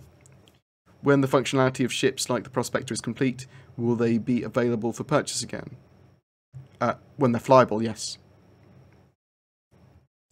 Do you know the approximate dates for ships updates / completion of functionality? Great show. All I know that I did recently did a ship updates video talking about the ones that have made the 18 that have made tangible progress in the pipeline. The ships that are most likely to coming out in 3.1 or there soon after are the Razor, Terrapin, Reclaimer and Cyclone, because they are in the flight prep phase. It's potential that we could see the Eclipse 600i and the Mustang Alpha rework soon after that, or potentially with 3.0, 3.1 as well, though that's more likely to be a 3.2 thing. Yeah, I mean, there's lots going on with ships. We don't know how many resources are allocated to them at any one time, though, and how long it might take for them to finish certain stages of the pipeline.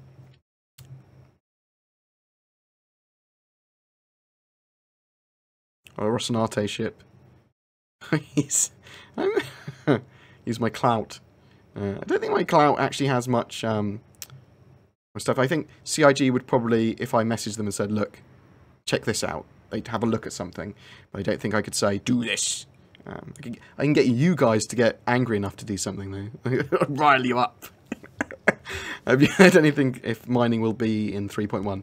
So, mining is going to be in 3.2. Mining, salvage, repair, mobile refueling is all planned for 3.2 now. They've changed the way they are doing the patches. They are done by a quarterly schedule. 3.1 is now focusing on optimizations and fleshing out 3.0 more and getting the core concepts and core flight mechanics and combat mechanics in there, doing some stuff with the economy, stuff like that. So there will be some new ships as well in there. There'll be lots of improvements to some of the gameplay and the UIs and stuff as well. But 3.2 is a major gameplay content patch.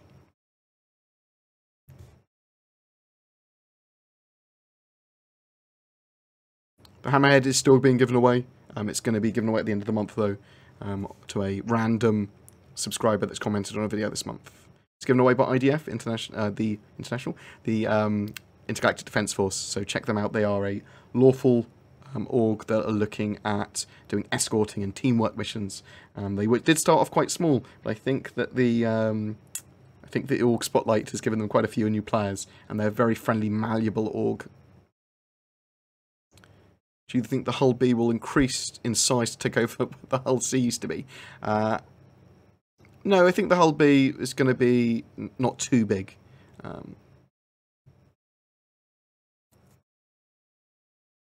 If we purchase ships in-game, will they be lost at quarterly patches? Any ships bought in-game with Alpha UEC will be reset with the quarterly patches. That's the expectation anyway. And your Alpha UEC will be reset as well. What ship are you looking forward to coming out this year? Reclaimer, the most. I'm hoping that we see the 890 jump and the Carrack as well, which I am expecting. But I suppose those three are the ones I'm looking forward to. Also, would you be interested in creating a video on FPS weapons that are currently in Star Citizen? Yeah, so I'm going to wait when we see the new website this week, and when we see the new roadmap and what the website has got to offer and everything, I will then see what holes that website has. If it doesn't list weapon meta and weapon stats and stuff, we'll do some videos on them.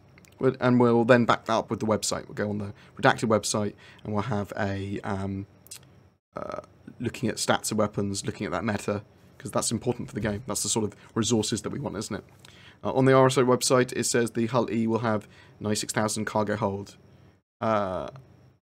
which is like 90 times more than the next highest ship's cargo capacity. It's probably correct. It's a massive cargo ship. How much performance do you think 3.1 will increase considering the object container streaming and network bind culling are planned for later in the year? I think it will be relatively good. I mean, they can get the performance pretty good, but they won't be able to increase much in the way of players on the server. So the idea of object container streaming and bind culling is that you can have high frame rates and have large amounts of players. And potentially those capital ships and stuff flying around as well. So 3.3, potentially in September, if we were really lucky, we could see capital ships. At least that's the earliest they'd come in. Name 3 ships that you think the top money makers in your opinion. Reclaimer, Orion. So the Reclaimer for salvage, big salvage. No one's going to be able to salvage like it. The Orion, because it's going to be that top tier, big end strip miner. And potentially the Carrack, and we're not sure how much money you're going to be able to make from... Oh, the Endeavour. Of course, the Endeavour. Big science, big money, big women. One of them might not be accurate. No, I'm not going to smoke a massive spliff in front of you. No, I cannot. Although if I go to any countries that allow me to smoke a massive spliff in front of you, I will. I think there will also be large driven AI events where they purposely have a Vandal fleet to go somewhere. Yeah, there'll be stuff like that. New site potentially today. Yeah, potentially. Are we still getting mod tools for Star Citizen? Yes, I believe so. They want private servers and mods. That might be after release, though, so don't expect anything for the next couple of years. They will talk about them, and they might start to plan them. I was hoping that we would have... I would have... If I could go back in time, and I could run Star Citizen, I'd do a lot of what they've done already, but I would have had the game released in a much more console rough state where you could spawn stuff in even if it's not ready, like Idrises and stuff, or there's blocks of rooms, test out the procedural cities yourself, like have the tools for the devs have almost, and then have mods and moddable tools so that the community can get involved in modding the game. That's the sort of stuff that I would have liked to have seen from Star Citizen. Is there any way in the world you haven't been and that you would really love to visit if you could? Are you talking about in Star Citizen or IRL? Japan IRL? Oh my god. I'm not a massive fan of travelling, but I would go to Japan if I had the money to do it and the time. God, yeah. Do you think owners of the Orion get a loaner when it comes to mining? Yes, but I'm not sure what. In the Hull C, well, the Hull C or the Hull D looks most similar to it, but it might be a prospector. It should be funny. You say the Prospector will be available for purchase when it's flyable. Can you tell me why there are so many ships that are flyable, not available for purchase? Expect to see that change with the new website. Which HOTAS do you use? I'm not currently using a HOTAS, and my favourite HOTAS to use for price point is the Thrustmaster 16000M FCS. I think it is great. Imp P, you can send me a picture. Go onto my Discord and send me a picture there. Please no dick pics. Do you have a to be a subscriber to use FreeFly to test all new ships? What? Subscribers don't get all the ships. Oh, they do in the early stages of a patch, don't they? I don't know. I'll check that out. They've changed a load of the subscription things. Charlie, in the future we would buy ships in game with Alpha UEC. So. What happens if someone in IDF wins the Hammerhead they donated? I wouldn't allow the IDF org leader that I talked to win, but if anyone had joined IDF,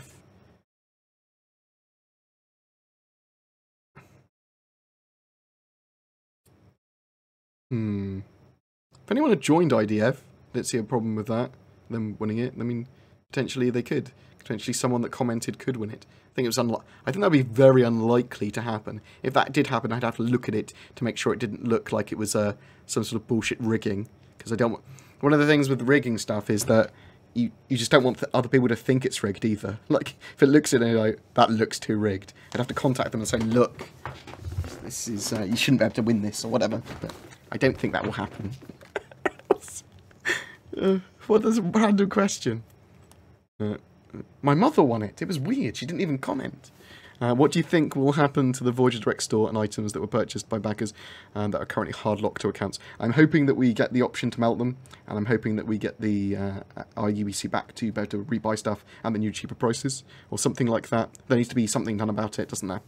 I'm just not entirely sure exactly what. The larger the game gets, the worse the optimization will be. Potentially, it's using the Lumberyard engine. The CryEngine might have been a bad idea for some other stuff they wanted to do, certainly. I do think that some of their systems that they're coming out with will do a lot for optimization, like object container streaming, like bind culling, like a load of the networking improvements. We'll have to wait and see with a lot of it. I made a post about people getting a plain old Andromeda, even if they own a ship package that comes with a rover. I'd love to get upvotes so that your devs can see it, think you can help. Oh, I see. They're not getting the actual rover. I was talking about the other day, Raz. Yeah, message me about it, and I'll get it set up. Feel free to post it in the chat as well. I'm not sure if it will... You should be able to post the link. I think I've whitelisted. You should be able to. Let's hope you can. I'm going to ban you, not feel really guilty, Raz, because you gave me $500 as well. Yeah, so I suspect we will see mods for Star Trek and Star Wars and Battlestar Galactica. Oh my fucking god, loads of stuff. I think Star Citizen might come into its own in a whole new way that was unforeseen with the modding community. Yes, so the Avengers being rescaled upwards. It's literally just been rescaled by the Squadron 42 team, so it's a lot bigger, that ship now. And now it's back with the PU team, who are doing its final modelling and surface tweak stage. So it's going to be a little while, and then we'll have larger Avengers that are pretty cool. We would have seen them in the Squadron 42 Vertical Slice. That was the new Avenger, new scale-up Avenger, although that was the advocacy version. We saw some interior work on the Cutlass Blue a long time ago. Are they deliberately keeping it in the dark for a real big reveal? I was expecting a price increase with the Cutlass Black when they changed it, but we didn't get them. So we know that they're looking at the Cutlass Red and the Cutlass Blue, but I don't know when they're going to be ready. This year at some point. When Banu Merchantman? Expect it next year. Discord is VoIP. Yeah.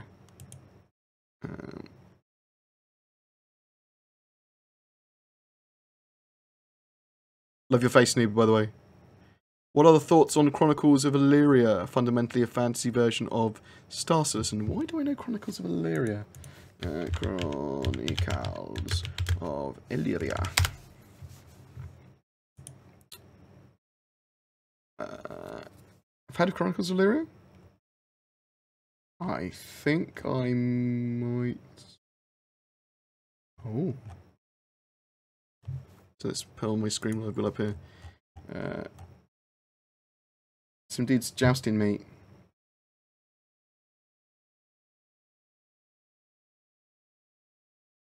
I mean, I'm looking forward to Ashes of Creation.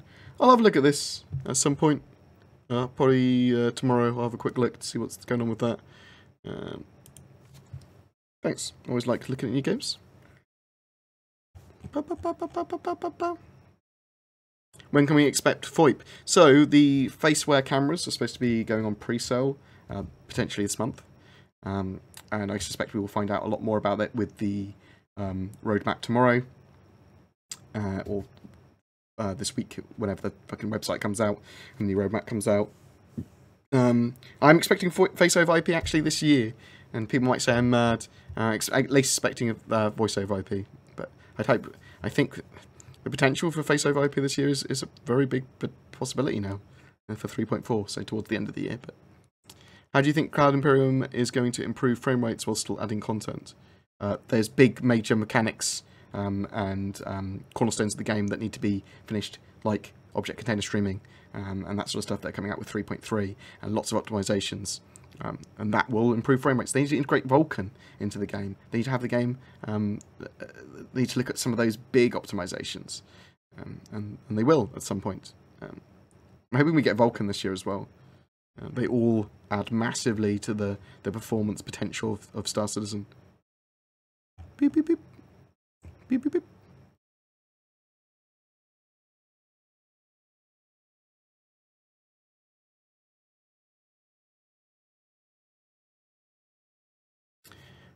What time would aliens be included? So, I mean, we're going to see aliens in the game in the not too distant future. I mean, we've got Vandal, they're aliens. Players as aliens, players being alien characters, not until after release. They might look at it after then. So you might be able to play as Vandal and like Devourer and stuff. But we will see alien creatures and we will see aliens probably this year. Actually on the ground. I'm hoping for it anyway. Oh, Relapse 788. That is so much fucking cheer. Thank you so much. Oh my god, look at the Tim, my little Tim the Sorcerer Head. I need to update those emotes, and I will. Thank you so much. Oh my god, that's load. That's so much cheer. It's 3,000 cheer. Thank you. But yeah, I'm expecting to see. I'm expecting to see probably Banu and some of the other races on the ground probably this year in like CitizenCon and stuff like that. Do you think CIG should put server update notes in patch notes section on the launcher to keep players informed about what changes are being implemented? Yes, I do, Crimson Fire. What a good fucking idea. I want to see hotfixes. I want to see weekly little patch note-y hotfixy things. They're in their own little section. I want to see what things they're looking at, what identified major issues they've got looking at for hotfixes. Like, they've identified the ball bug. I want that highlighted somewhere so that when I go on their website or when I go into like the help section, it is one of the major things that just says, we have identified these issues. Great. Then customer service don't have to be so busy answering fucking emails from people going, why am I a ball? They can have that there. They can have those hot issues. I used to do a video series actually called Hot Issues, which looked at that stuff. And I'm going to have to start it up again. But yeah, I want those hotfixes and I want those patch notes and that sort of thing and updates all listed. Will you support having the Area 18 Astro Armada elevator go up to the Intergalactic Space Shuttle? What? Will large ships like the Idris be able to dock with floating platforms on Orison, on Crusader, or will they have to stay in space? I don't actually know. I know that the Idris will be like docking, docking collar docking, and that sort of stuff with larger stations. So potentially it could come down into the atmosphere to do that on planets. It can land on some of the stuff though. The Idris is big, but not that big. We've seen it land before. Docking collars are from ship to ship. Have been scrubbed at this time, so no forced docking collars with the cutlasses being able to force their way onto ships with them. But as far as I'm aware, docking collars from ship to station are still a thing. Oh, messing around in Orison, it's going to be awesome. That sky palace, cool sky little platforms.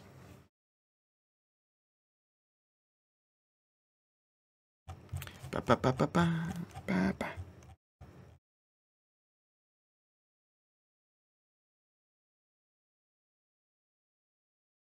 What ships do you think will be able to carry the Tumbril Nova Tonk? The Idris certainly can.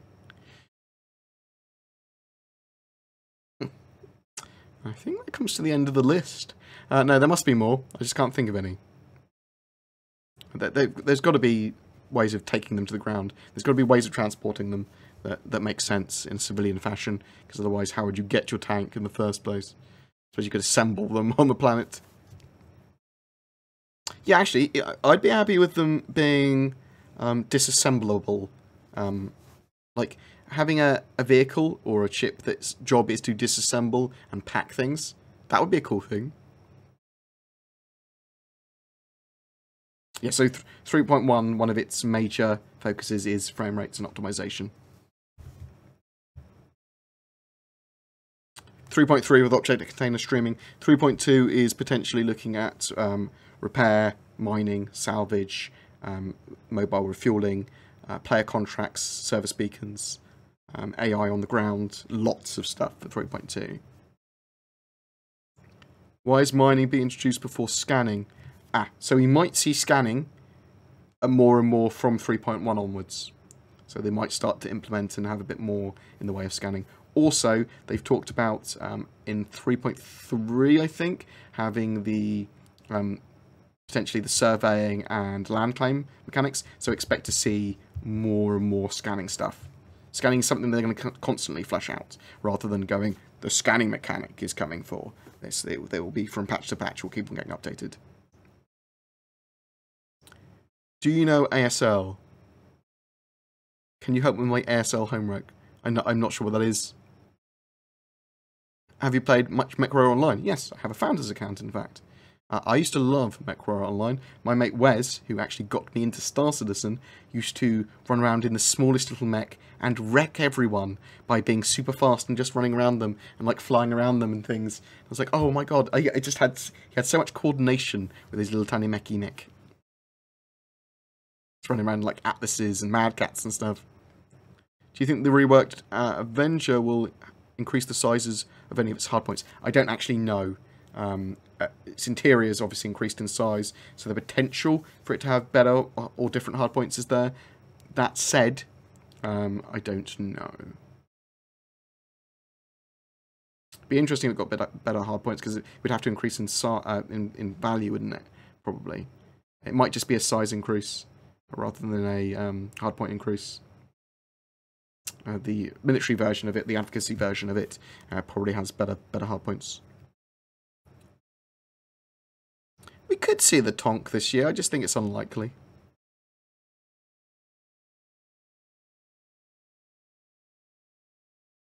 At or after launch, you're concerned the player count won't be high enough. We'll have to see how they're going to do the server meshing, if that works, and how many players can be on a server, basically, together. I think the intention is that they don't want it to feel there's not very many players or whatever. There's going to be 10 NPCs for every player as well, so you're going to have a packed NPC world, whatever. It's definitely not going to feel like it's undercrowded. Squadron 42 update status will be tomorrow, right? That's correct, I believe.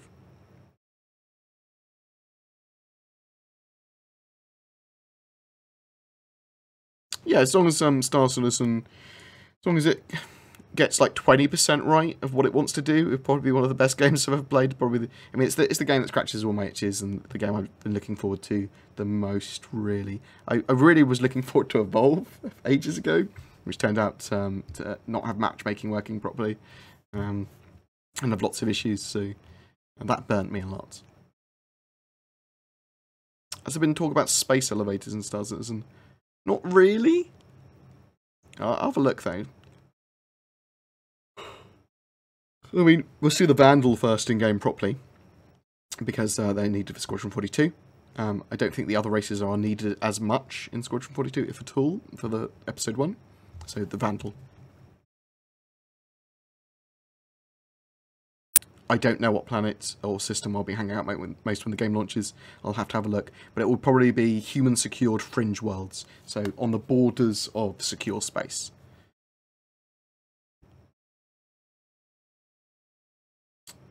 I expect that we will see jump points at like CitizenCon maybe. And possibly potentially other systems properly in like a CitizenCon. But nothing in our hands jump point-wise. Can I make a mock-up of the inside of a Javelin at my base? Like for a Special Forces training raid? I think you'd have to land an Idris or a Javelin for that. I don't think you could have a mocked-up one. Although, with modding tools, you could probably spawn one as a level. And then have it as like your own little private server, maybe. I'd like to see shit like that. That'd be cool. Also, we might see them as levels in Star Marine and stuff anyway. Why do you think they... Don't you think they should explain why object container streaming is taking so long to implement? It's just taking time, I don't know. Yeah, I'd like updates on it. I think one of the things we're going to see in the schedule report, the roadmap updates and stuff tomorrow, is a bit more explanation on all of these mechanics. I do think it's probably quite a big thing. I mean, they've got object container streaming in now, but none of it's being utilised. They did show on the graph last year that they were working on it. So, yeah, I wanted it. I would love it if object container streaming was coming fully in 3.1. I think that'd be amazing. But is there something going on with the in-game chat I've experienced over the week when no one talking or responding? Don't know. People seem to be talking when I go in. So in a lot of my videos I will bring up the chat so people can see that I'm not in like a offline server or something, or not in like a special CIG server or something, because we're like, how did you get those frames?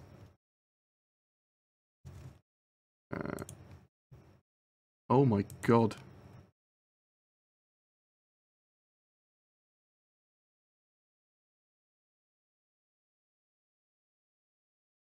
Thanks, Imp. Let's have a quick read of what you said. It's 2023 and the leader of our organisation sound the alarm. In the next 10 minutes, 100 players are spawned in our secret base. Slowly, everyone coming into the briefing room. The base is already equipped with hangars and an armory that are collected through gameplay, free for everyone to use with the leader's permission. We are all like having fun on TS And Captain comes in, attention, one of our members was shot scanning new planet in the Vesper system. He managed to collect very little data, and this is what we've got. Opening a big hologram map of the universe with all the data that Org has collected, availability only to the Org members.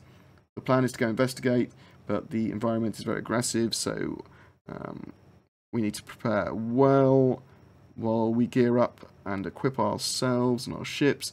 We need necessary resources and ground vehicles. A small team of explorers is sent in to try and find a safe space approaching the route and landing spot so we don't get detected. In the case of detection, things would obviously get harder for everyone. Once we are there, safe and undetected, our explorers can finish completing scans of the planet and we can decide what to do next. Should we make a base here and try and stay undetected and secretly explore the planet as long as we can, or maybe should we make a tactic and attack some alien base? Oh, I see. No, I think that's pretty cool. I think that's a really cool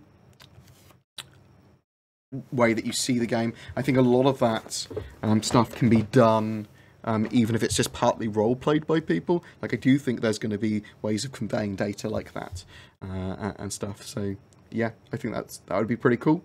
And I think that's the dream for a lot of people. I expect we'd see a lot of that implementation in a lot of ways. Stuff wouldn't always go smoothly, though.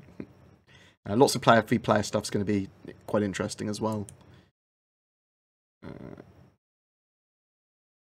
Nubify's got a new fucking video. Message me about it. Have a look at his video. I'll look at it tomorrow, mate. Stormfire, love your face. I'll message you about Org Spotlight later. No worries, dude. Headless Man Bug, thank you much. Arcaman, much appreciated. Oh, I wanted to share my setup with you. Nice. I'll have a look at it probably later. Thank you very much. How much of the Stanton system do you expect to see by the end of the year? I want to see, for 3.4, all of the Stanton system at least roughed out, so that we've got the whole system. I don't mind if they keep on adding points of interest into it, or they've got to do a load of polish and finish stuff off, but I'm hoping that we see most, if not the whole Stanton system, by the end of the year, roughed out. Not finished, but roughed. So that would mean Crusader, Hurston, ArcCorp, and Microtech, and their moons all being in. Do you think we will see either the Reclaimer or the Ryan in June? I think we might see the Reclaimer in 3.1 in March. The Ryan I'm not too sure when we'd see. The Ryan's got big, so it probably needs a bit more work.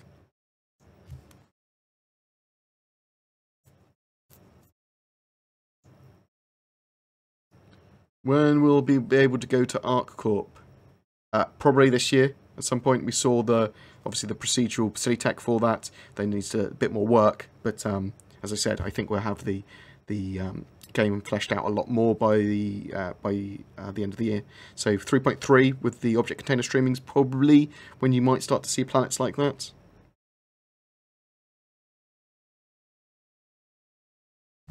Oh, I did not see this. The change of the Starfarer Gemini. I'll have a look at that later. How badly do you think the EMP will be nerfed? I think it will be balanced so that it's very good, but has drawbacks. And they just need to mess around with it. NVIDIA, they're going to have a massive problem with NVIDIA cards and streaming content. When you upload textures and objects to the NVIDIA cards, it stalls the render pipeline. You have to be creative to work around the problem. We'll have to see how they fix a lot of stuff. I think that Vulkan integration will help with a lot of stuff as well. Do you have any theories how melee will be approached? So I think that we've seen the takedowns. We know there's going to be knives. There's probably going to be other melee weapons. I don't want to see takedowns really on players unless the player doesn't have a weapon out and gets attacked from the rear. If you get attacked from the rear with no weapon out, I'd say that's you are not ready. You are not expecting to be attacked. So that's the only reason you should have a takedown on a player. I don't like the idea that, and I always worry that there might be bugs with stuff where I'm trying to shoot a guy and he runs at me with a knife and just stabs me to the side of my head, swings at the side of my head, and it does like a takedown animation. I'll be like, oh my god. It really pissed me off. So I think it might just be quite simple, where you can just slash and hit and stab people. I don't expect it's going to be one hit kill. I expect it's going to be armor orientated and weight hit orientated, and you can get lucky I do expect that some melee weapons will be very effective, and some will be incredibly ineffective. Yeah, I think we're about to steal some alien ships. I think some of them might detonate automatically once they're destroyed or damaged. I think some of them might be too alien for us to be able to interact with. But we'll certainly be able to capture them. Potentially make them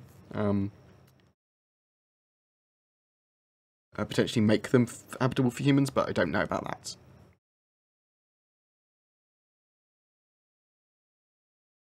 When we actually be able to explore Crusader, or the planet Orson, the Orson landing zone and stuff, potentially with 3.3. Object container streaming, I think, is needed for that kind of scale of planet.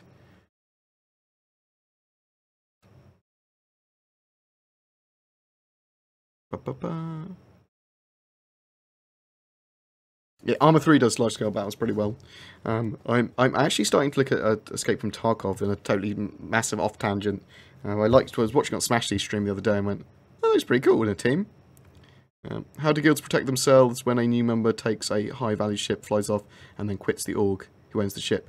So I'm assuming that the org would still own the ship. So there'll be permissions and stuff that you go, these are org ships, but anyone in the org can fly them, or these are org ships, only people with these permissions can fly them. There are going to be permissions for people entering ships, using individual systems and consoles on ships, individual per person, or per rank, or however you want to do it in the org. So if someone took a ship and then left the org, it would still be the org's. They would have stolen it. Do you think we will see volumetric fog / clouds soon? Yeah, we saw them used in Squadron 42. I suspect a lot of the weather uses them in the Persistent universe. And Crusader is entirely made of them. There was a couple of things with Battlefield 4's melee of the counter and the counter count I didn't like, where I'd run up behind someone that was lying on the ground and I'd try and knife them, and almost without fail, they'd kill me when I knifed them from behind where they were lying down. And I got snipers like, what? Just stab him in the head. He hasn't seen you.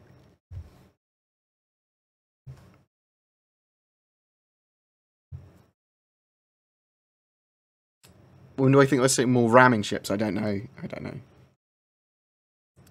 When we receive truck shops, space stations this year, yes.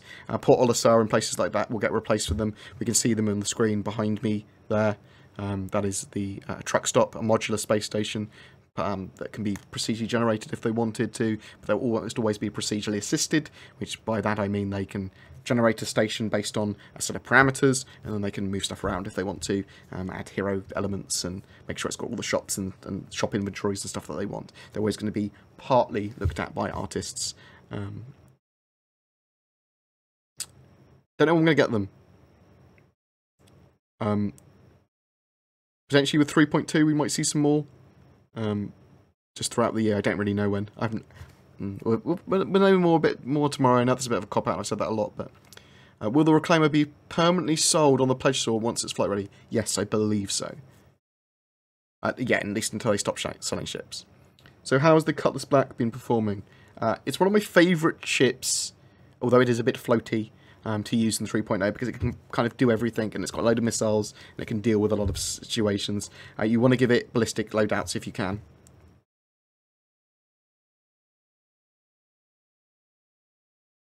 So Crusader is a gas giant, but it has a breathable atmosphere higher up. So there's going to be floating platforms, which are basically like a cloud city, and lots of ship manufacturing plants and stuff just floating there. That's what it is for biomes.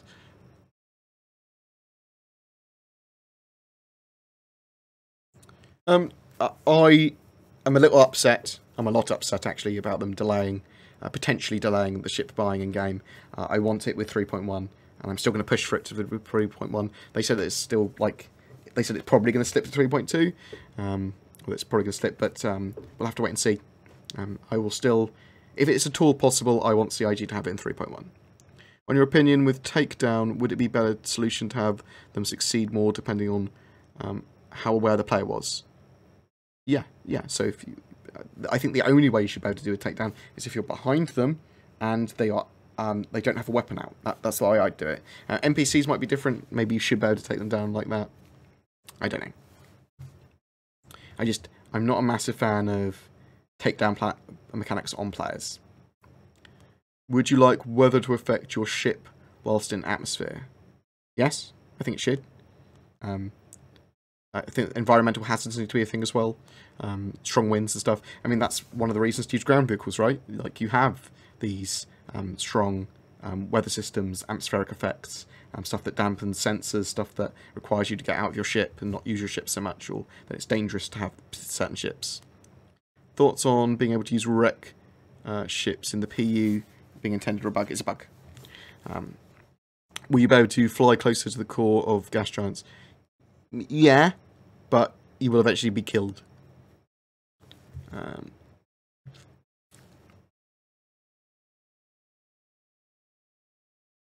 No, so expect to see ship weapons and a lot more systems in 3.1.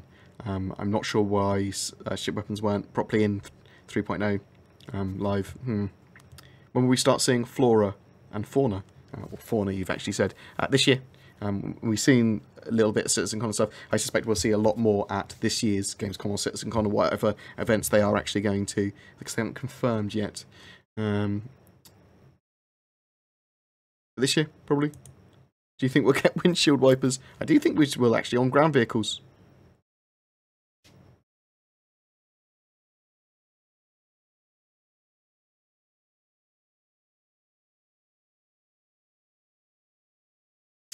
No, if you've already made an account, you can't use the referral codes to get 5,000 UEC. What stretch goals do you think are being overlooked by dev or the community? Pets. I think they look at pets in the far future, stuff like that. We just wait. I mean, like battle cruisers are supposed to be one of them and stuff like that. There's a few, but they are getting round to doing all of the stretch goals. So I'm pretty happy with that.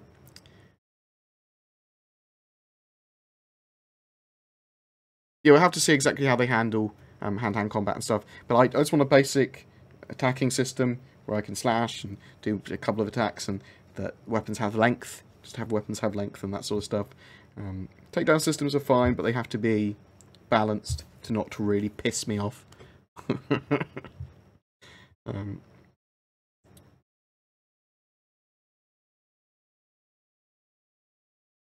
So your Mobiglass will tell you, and sometimes your HUD, the makeup of an atmosphere. So there's going to be room system, pressure system, there's going to be environments made up of different gases and that sort of stuff, some of which will kill you, some of which are harmful to you, some of which are fully breathable, some of which are will drain your stamina more aggressively. So that's the sort of thing that you can expect. But your Mobiglass will tell you the composition of atmosphere. Foible, I think Alpha UEC in-game ship sales will only increase the amount of ships that CIG get and sell, because concept ships are still going to be sold, yeah, and ships that are unavailable currently are still going to be sold and still make just as much money. And the ones that are in-game, they will probably more likely get more people playing and convince people that, oh yeah, I really like this cutlass, I'll buy a cutlass. Still the promise of getting a cutlass when you start the game is sort of that sort of stuff. I think it will only make them sell more. Are we going to get xenomorphs that will make things interesting in game? They've talked about xenomorph-esque missions where you could be like on a ship salvaging or running around like on a derelict, and you can find information out about what happened to the ship, and there could be a xenomorph stalking you. So yeah, you'll probably get stuff like that. You'll get these odd, unique missions that will occasionally occur that you're like, oh my god, that was amazing. And that might be xenomorph or influenced by some other sci-fi thing. The Octane drive seems to be pretty good. I get a good amount of frames, I get good loading times, but I suspect that I would get good frames and loading times on my my Samsung 960 as well, my M2 drive.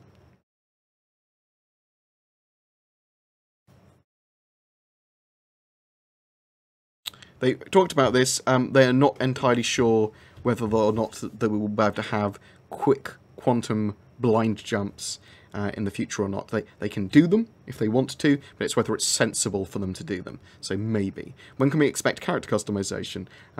Potentially in 3.1. It was one of the systems they wanted in 3.0, but it didn't quite get there. It will be very quick, rudimentary character creation, though, where it will be you can change your face a bit, and that it persists. So it looks like the purchasing ships might have been pushed to 3.2, although it potentially could still be in 3.1, but we don't know what ships. We don't know.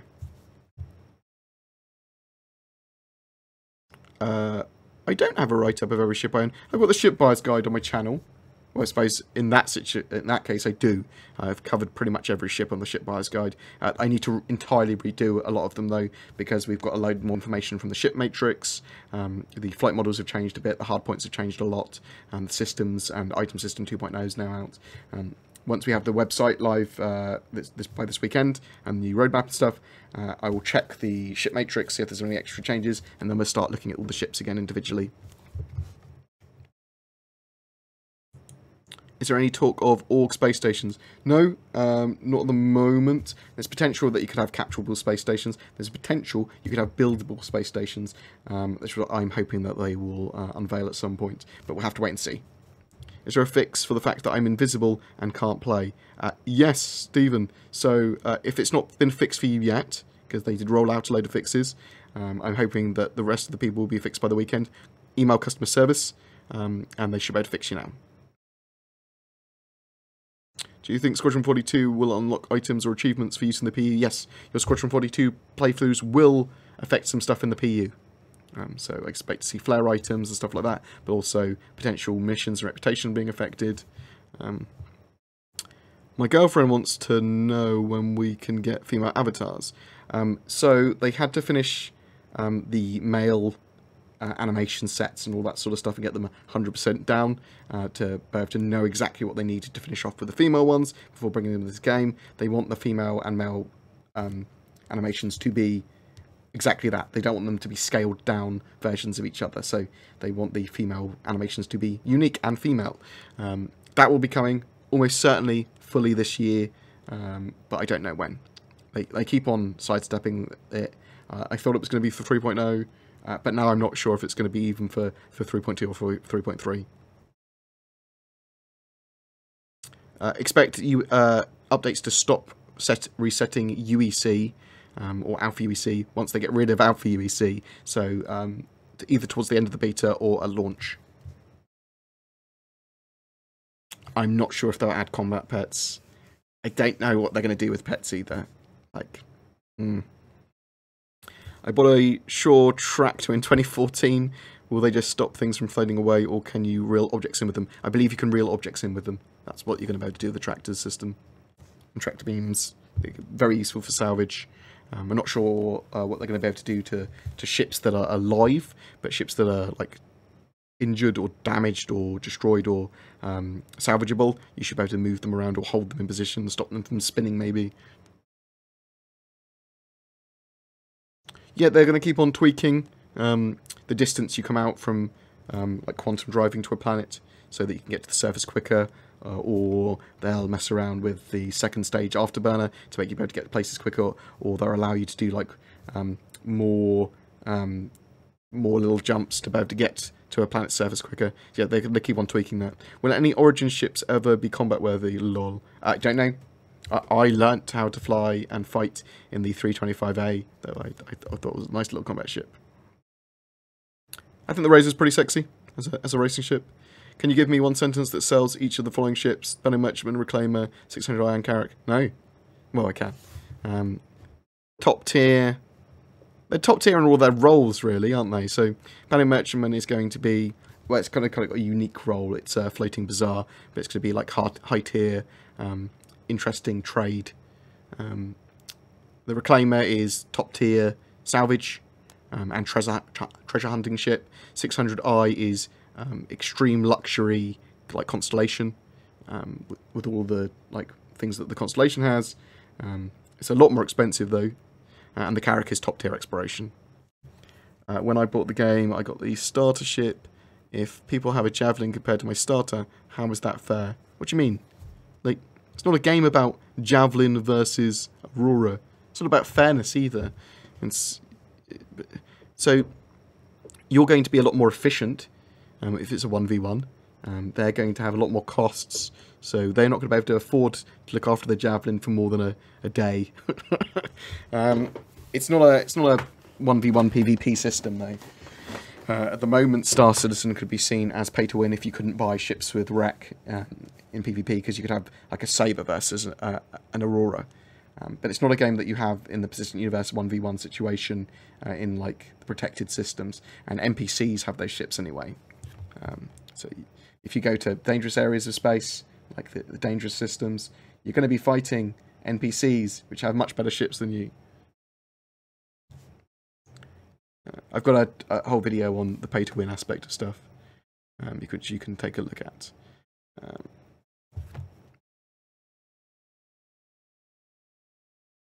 I'm actually starting to feel tired now. It's 4 AM. I may go to bed in a second. Will there be lots of planets with breathable atmospheres, or will that be rare? No, I think there's going to be a reasonable amount, more than we would expect. Lots of planets that are in the green zone will have breathable atmospheres, I expect. Are you disappointed that every player will have the same body type per gender? Not really. Customization for me comes from weapons and armor.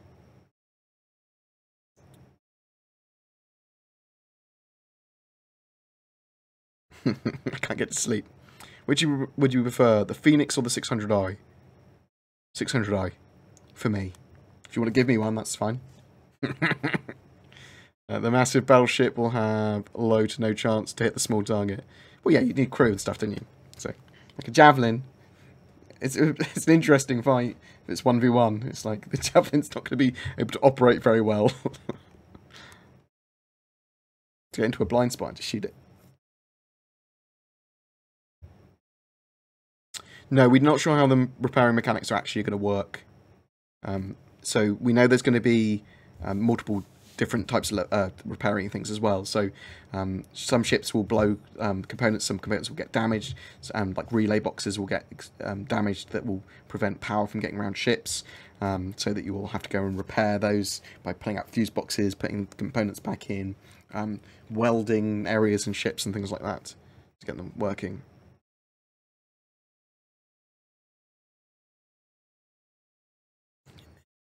Ras, I feel like you're a dangerous person with more money than sense. I'm not going to say anything more.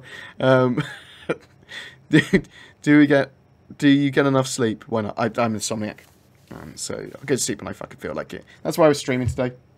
I want to do some streaming tomorrow as well. Like I've got some videos planned, but I want to wait for the website to come out. If there's potential it can come out tomorrow, and there's no news, I'll see if there's any news first. We'll see if there's any news. We'll get a video up if there's any news, otherwise I'll stream.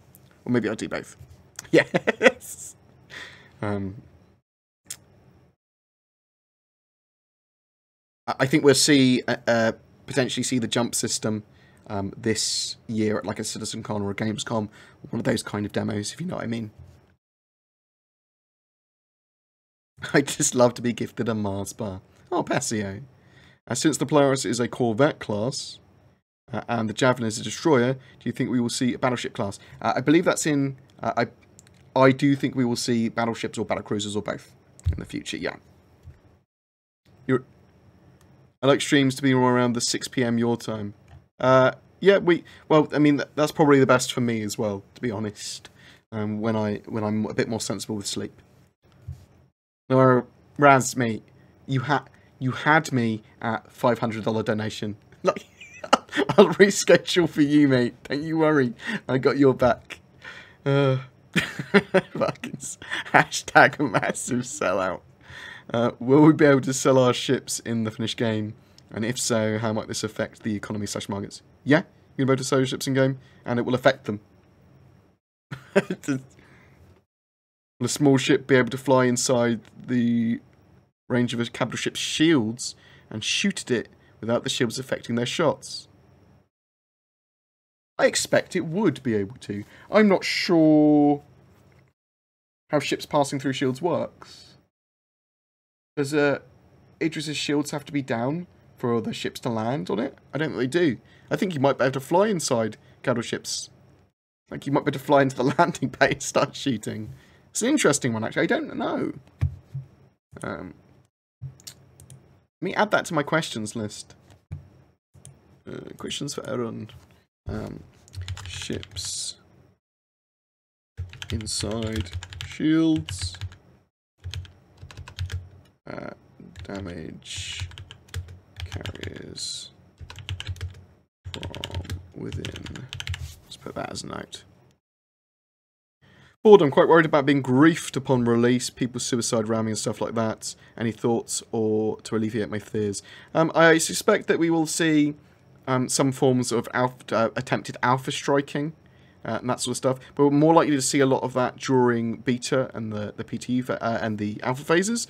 A lot of that will get balanced and prevented for a live release, so I wouldn't worry about that. But what I would do, Jake, is keep on looking at how players could potentially grief and alpha strike and do game breaking things to try and profit off other people, so that a lot of that stuff can be balanced out in the safer systems.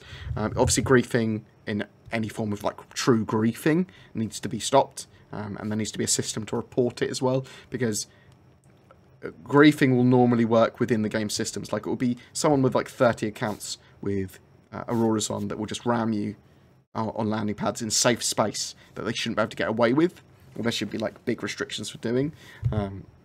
So there needs to be a reporting system for that as well. But this is the joy of the project being in development for a reasonable amount of time, but still playable now, and our opinions and our pushes for game mechanics being taken on board, is that you can help look at those mechanics, and feel free to message me anytime that you see anything that's good or bad with it. So that, like the griefing, the PvP balance, the potential for alpha striking and blockading, a lot of the economy stuff and all that sort of stuff, I do want to keep on looking at. It's really important. The pay to win stuff, there's loads of things that need to constantly be monitored and talked about, because then CIG know where to, like, what is okay, what's not okay, what's what they should be looking out for as well. Go to bed. I will in a second. Do you think Star Citizen will have any usable celestial coordinate systems? No, I think that it will have a scanning system so that they can then travel to locations that you scan down.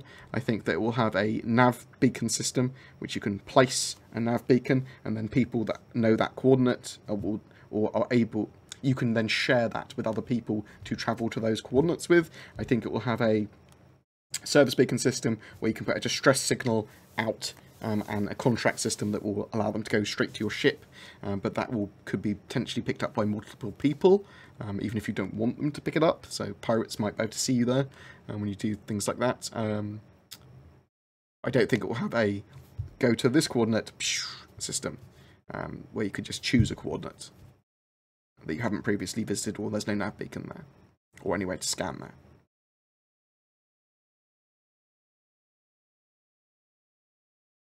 So I think we're more likely to see a beta of the game late 2019, but more likely like mid 2020 now. I don't think that 2020 is a release for the game. I think more likely 2021, late 2021 for a release of Star Citizen. We'll have to wait.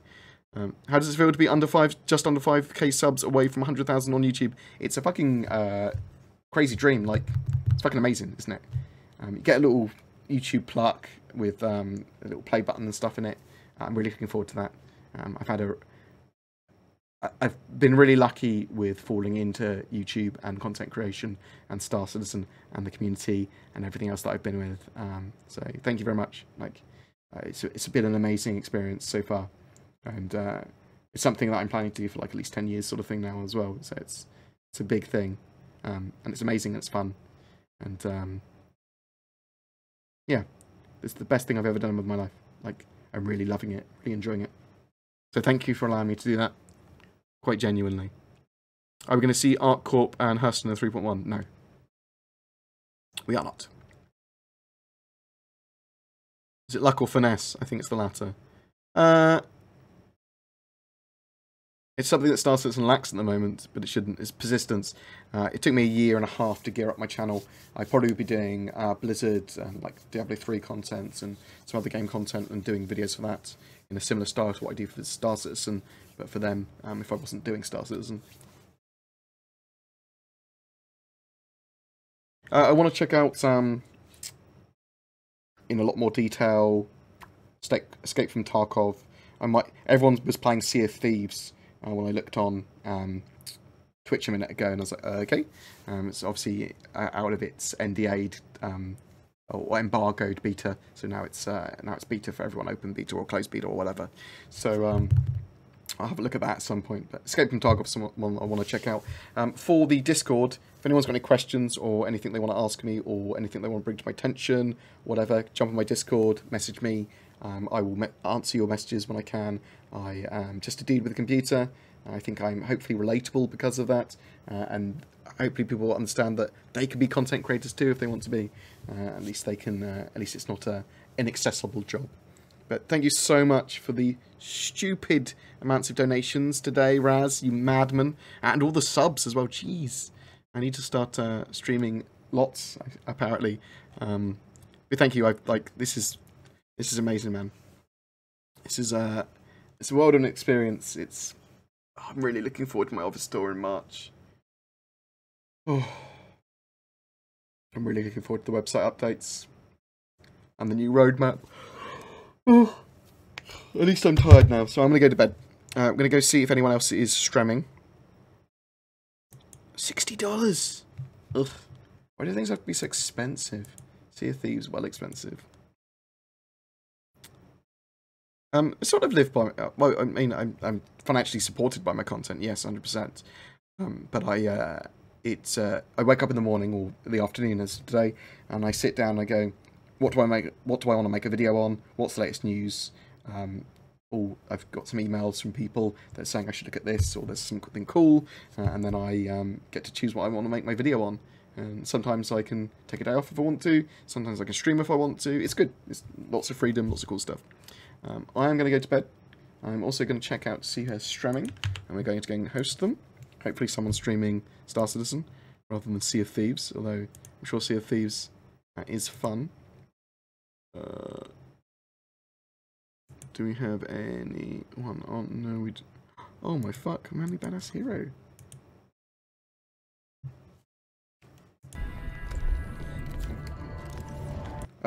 So only a couple of people really streaming Star Citizen. Okay, so my favourite YouTube content creator is this guy called Manly Badass Hero. I've just seen that he's streaming. I've never seen him stream on Twitch before, so I'm going to go host him out of politeness and like fanboyness. He is someone I love. I love his content. If anyone wants to go and watch him, it's here. I love you guys. Let me raid him as well. But thanks very much for watching. Thanks for stopping by. I'll probably be streaming again with Zin, DC, and Kit and people tomorrow. Probably like a mixture of PUBG and stuff like that, and then S2.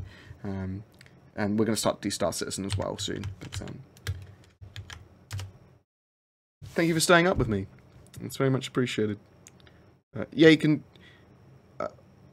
so what I'm going to do with the org recruiting in the future is push it all onto the org spotlight stuff. I'm going to combine those together.